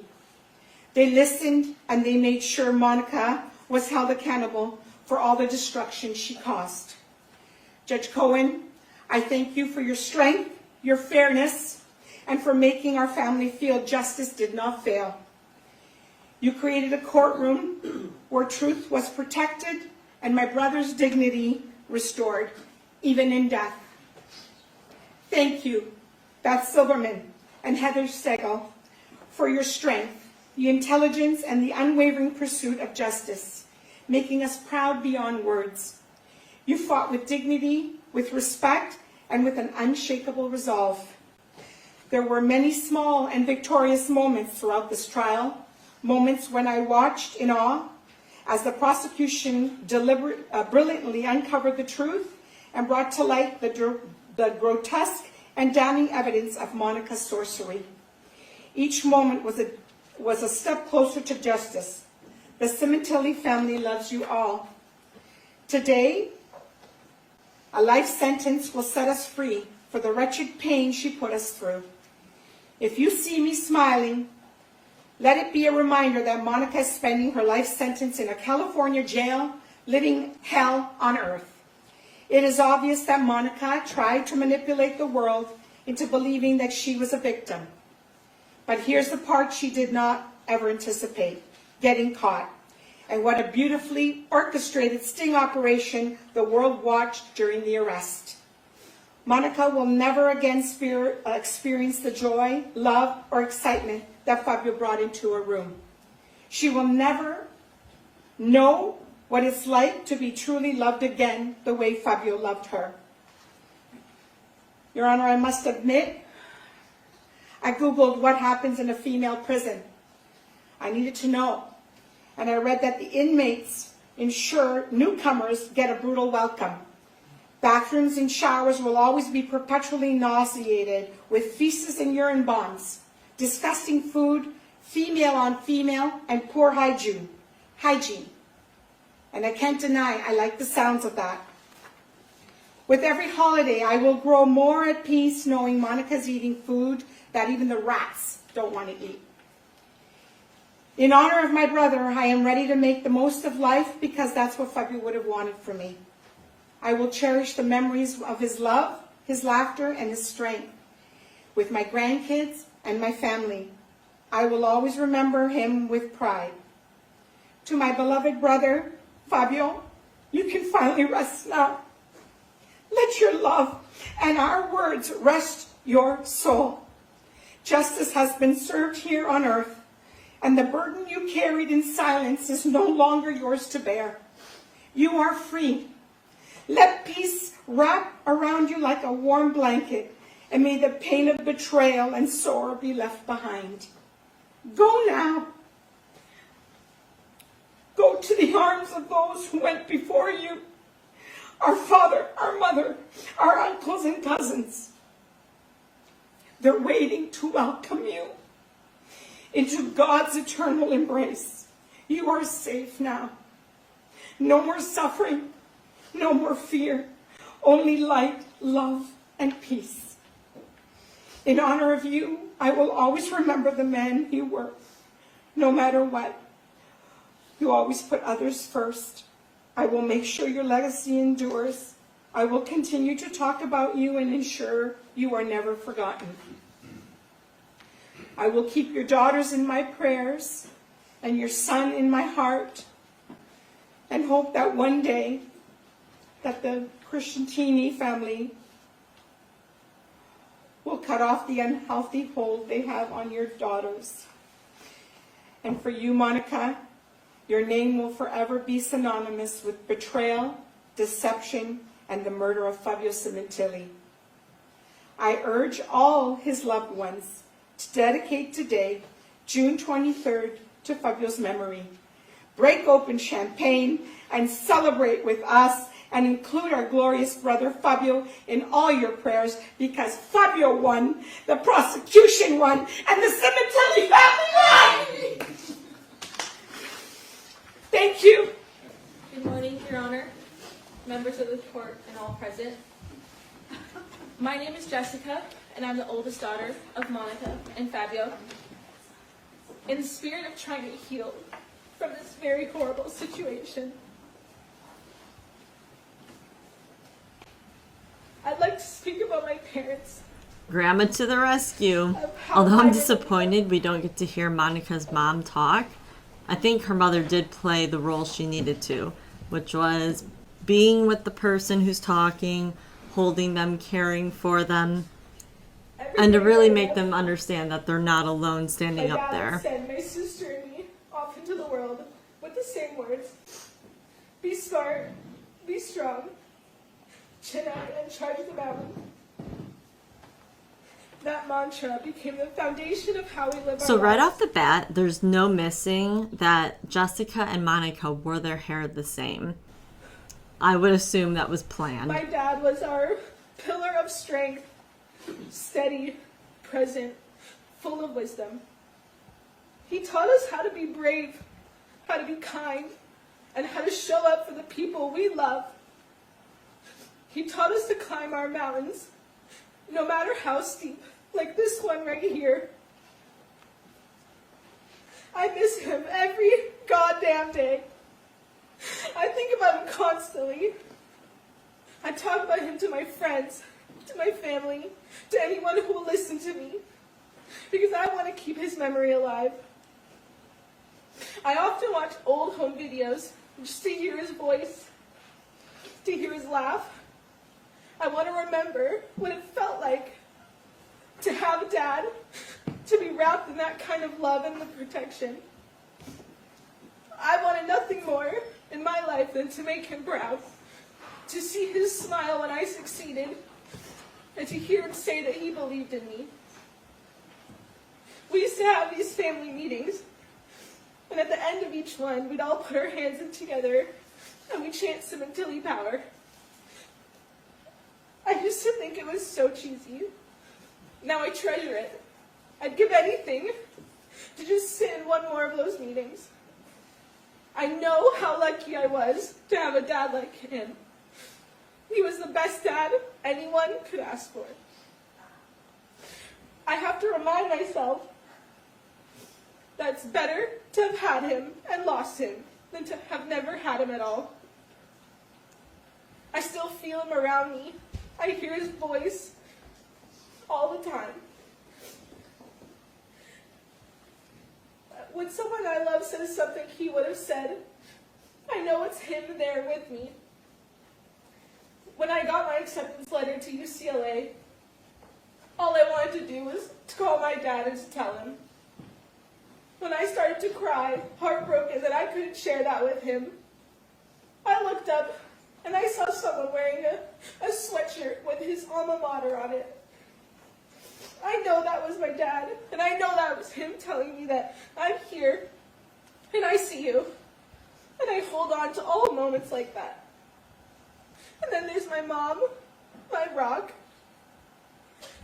When you're young, you don't realize that your parents are figuring out life too. It's their first time too. My mom had me when she was my age now. And I think about that a lot. How young she was, how brave she had to be. She moved away from her own life and family to support my dad's career. And she did it without asking for anything in return. But isn't that the trade-off, though? She got to raise her kids, spend money, and not do any work because she was now being taken care of. She gave her entire self to us. She was always there at every school event, every heartbreak, every milestone. She's the most supportive, selfless, funny, and loving person that I know. Selfless? Did she not read her younger sister's text in the group messages? Monica was out every night right after the murder to go and have fun, while her youngest child was terrified in a house by herself. Growing up, I had a learning disability in math, and there were so many teachers that told my mom that college wasn't in the cards for me. But my mom never let me believe that. She told me I could do anything I set my mind to. And because of her, I not only went to college, I made the dean's list, I graduated, I got into the #1 public university in the country, and now I'm earning my master's degree. That's the power of a mother's love. For the past 8 years, my sister and I have lived with an open wound. And during these last 8 years, my grandparents, my aunts, my uncle, and my 3 cousins uprooted their lives so that they could come to Los Angeles to take care of us when no one else would. Myself, my aunt, and my grandmother needed to go to family court to ensure that my sister Isabella, who was 16 at the time, was not taken from us and placed into foster care. We needed to find a safe place to live and rebuild and reshape our lives. Now we're trying our best to move forward. We only had 5 months to grieve our father before we lost our mother too. I truly thought this trial would bring some kind of closure, that we'd be able to grieve together, the 3 of us, and begin healing. But instead, my sister and I are going to be doing what we've done the last 8 years. We're going to pick each other up, we're going to carry on, and we're going to stay strong. Now that we're grieving both our parents, I won't have my dad to walk me down the aisle one day. I won't have my mom to help me when I become a mother myself. And yet I will keep going. I'll keep fighting for justice, for the truth, and for my mom. I am mindful of the importance of respecting the court's procedures and the ongoing legal process. We hope the appeal will be granted and that true justice will prevail. We respectfully ask this court to please consider my sister and I when deciding where my mom will serve her sentence. I strongly believe that being close to our mom will help us heal emotionally and psychologically from this horrible tragedy. To my mom, I love you, and I am giving you every ounce of strength I have for the days ahead. And there you have it.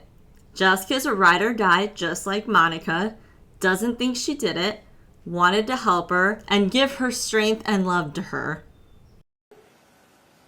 To my dad, I love you so much. I miss you even more. Please keep sending me your signs. Please help me persevere. Sementilli power. It was never just a chant. It's who we are, and it is what will carry us through. Thank you. Thank you, Ms. Angelo.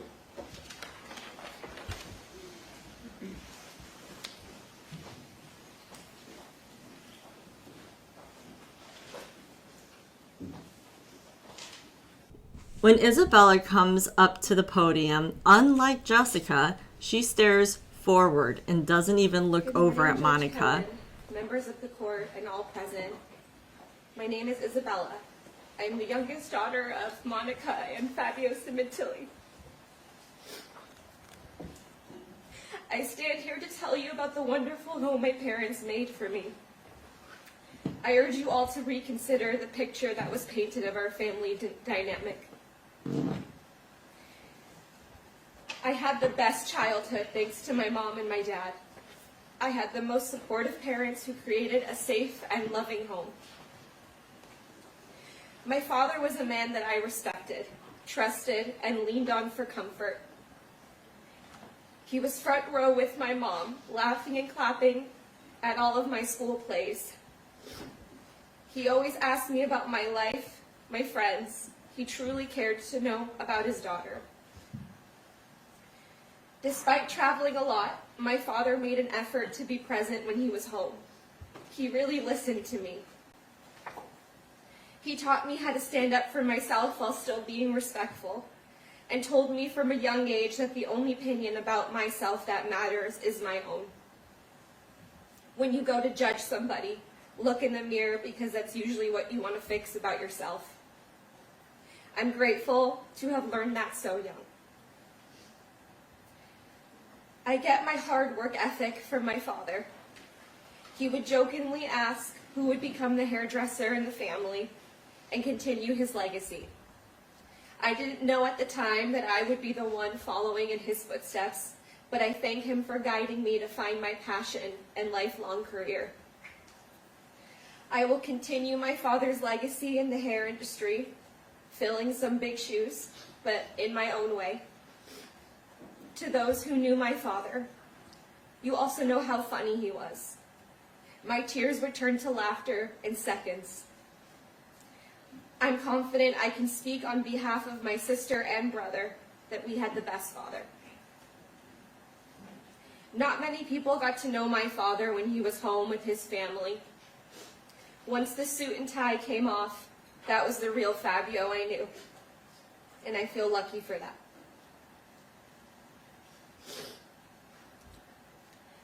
My mother was the best. She did everything for me. She gave up her career, left her family, all to support my dad and give us a good life. She encouraged me to try new things, drove me to and from school, friends' houses, rehearsals, helped me with homework, all with a smile on her face. She built up my self-esteem after a heartbreak. She let me wear her dresses to school dances. She was reliable, and I trusted her with anything. She cooked dinner from scratch almost every night, and really emphasized the importance of sitting at dinner together every night as a family.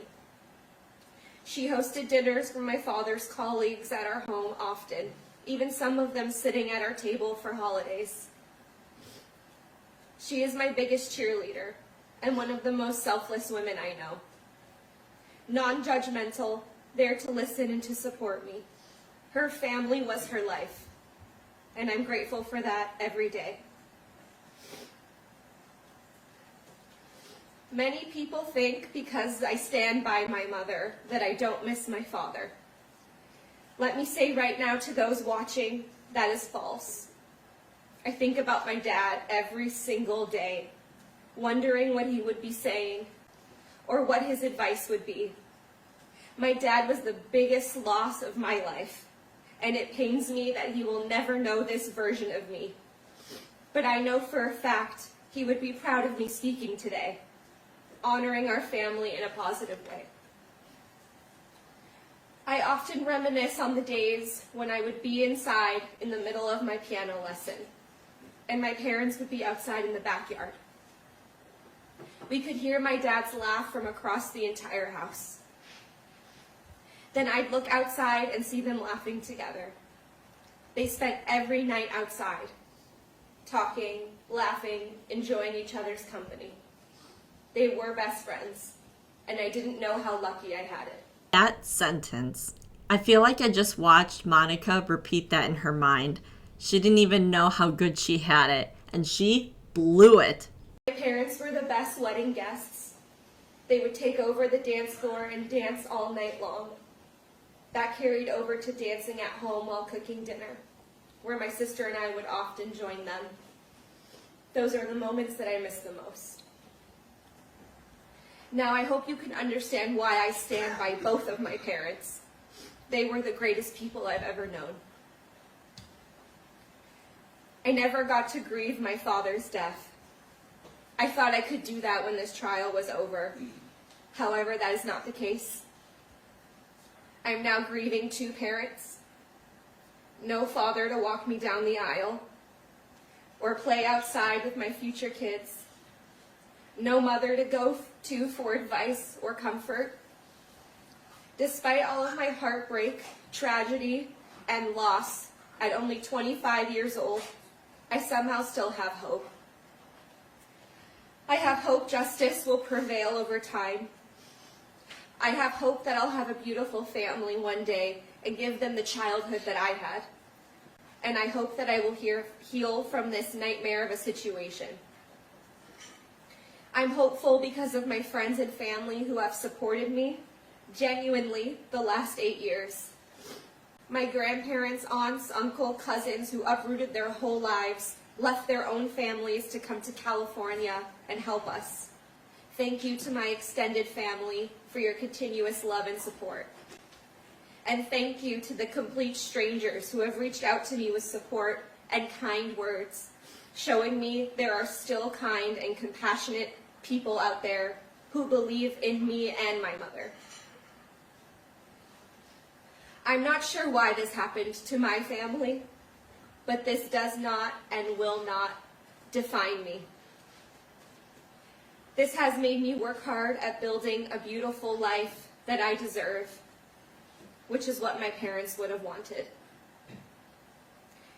To my mom and dad, I love you, I miss you, and I will forever remember you dancing in the kitchen. Thank you. I'm sorry, is there one more here? Yes, ma'am? Good morning. Good morning, Judge Cohen, members of the court, and everyone present. Thank you for allowing me to speak today. My name is Anna Crescentini, and I am the sister of Monica. I'm speaking on behalf of my entire family. Words cannot describe the absolute sorrow and horror we felt when Fabio Sementilli was murdered in January of 2017. Fabio was an incredible man, an inspirational human being who had a larger-than-life personality, a boisterous laugh. He was a person who was loved, cherished, and adored by everyone in our family. To my sister Barbara, he was not only a brother-in-law, but a mentor, a confidant, pillar of strength, love, and unwavering support. To my parents, Fabio was a son, a man they loved and respected. Fabio was an amazing uncle to my children. He was a caring father and an overall wonderful person. Although more than 8 years have passed since his murder, we still have not processed our grief over his death. We do not believe this feeling of sadness will ever fade. Every day my family and I remember him. We talk about him all the time, recalling all the good times we shared, family vacations we took together, camping trips, the many, many dinners, holidays, birthdays, and events we celebrated together. He was a major part of not only my life, but in the lives of my 3 children, my husband, my parents, and especially my sister Barbara, who adored and loved him. What happened was a tragedy that tore through our family and nearly broke us.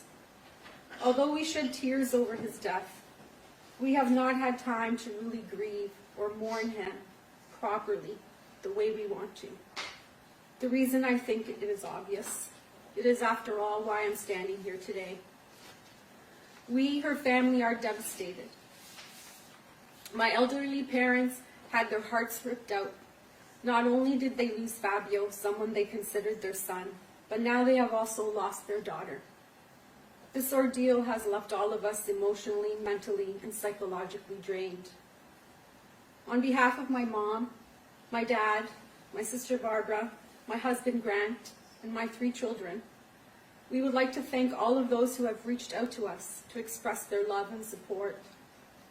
This includes all of our extended families, our friends, and especially to the complete strangers who have reached out to us during this horrible ordeal. In a world full of so much hate, it has meant everything to us to know that there are still compassionate and sympathetic people out there. I miss Fabio, my brother-in-law, who was always there for me. He was a wonderful man, a great friend, and a fantastic uncle. But I will also miss my sister, my best friend, the person I played cards with, spent many afternoons raising kids with, the sister I shared everything with, the sister that I know is loyal, honest, loving, kind, generous, and so full of life. We all miss her, and we will forever love her. We, her family, stand by her and will continue to fight until the whole truth comes to light. We ask for privacy and understanding as we continue this journey, and we trust that justice, in its truest sense, will ultimately prevail. Thank you.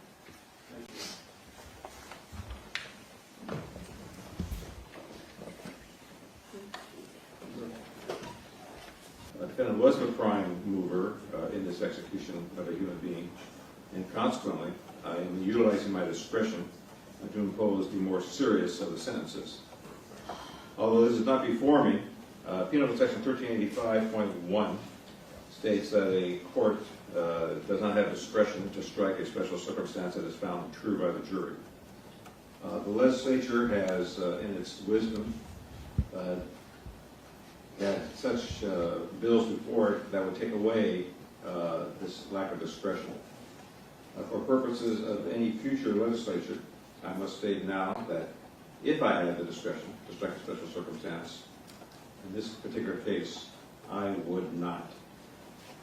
For the crime which defendant in the conviction count 1, violation of section 187, subsection A, murder in the first degree, with special circumstances having been found true pursuant to section 190.2, subsection A, subsection 1, and 190.2, subsection A, subsection 15, we sentence the court as follows. Probation is denied for the reasons I have stated. Defendant is sentenced to state prison for the term prescribed by law, which is life imprisonment without the possibility of parole. As to count 2, violation of section 182, subsection A, subsection 1, conspiracy to commit murder. Defendant is sentenced to state prison for the term prescribed by law, which in that case is 25 years to life.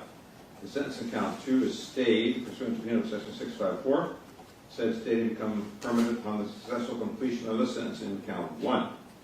Then is levied a $10,000 restitution fine pursuant to penal section 1202.4, subsection B. An $80 security fee, which is $40 per count. A $60 criminal court assessment, which is $30 per count. She is to submit a tissue sample for a DNA databank pursuant to penal section 296. She is given the following credits of 2,932 actual days, 0 days conduct credits pursuant to penal section 2933.2.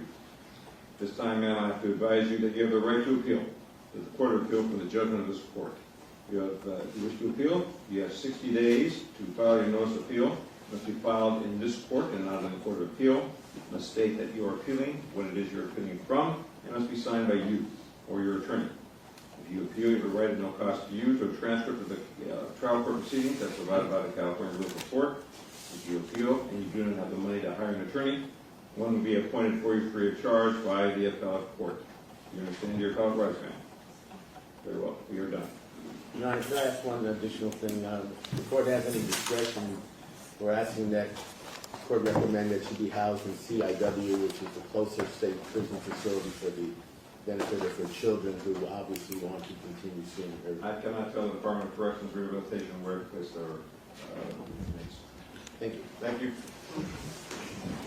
All right, so wrapping this up, what a long trial that was, and having to wait for sentencing, it felt so far away, but we got it.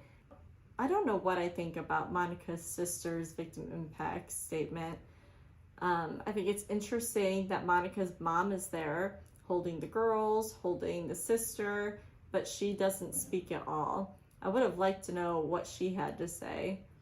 It's clear, though, that Monica's family, along with the girls, are believing Monica no matter what evidence there is, and I hope at some point they can come to terms with this is the truth. We can close this chapter of the book, and I hope now different families and friends can start healing.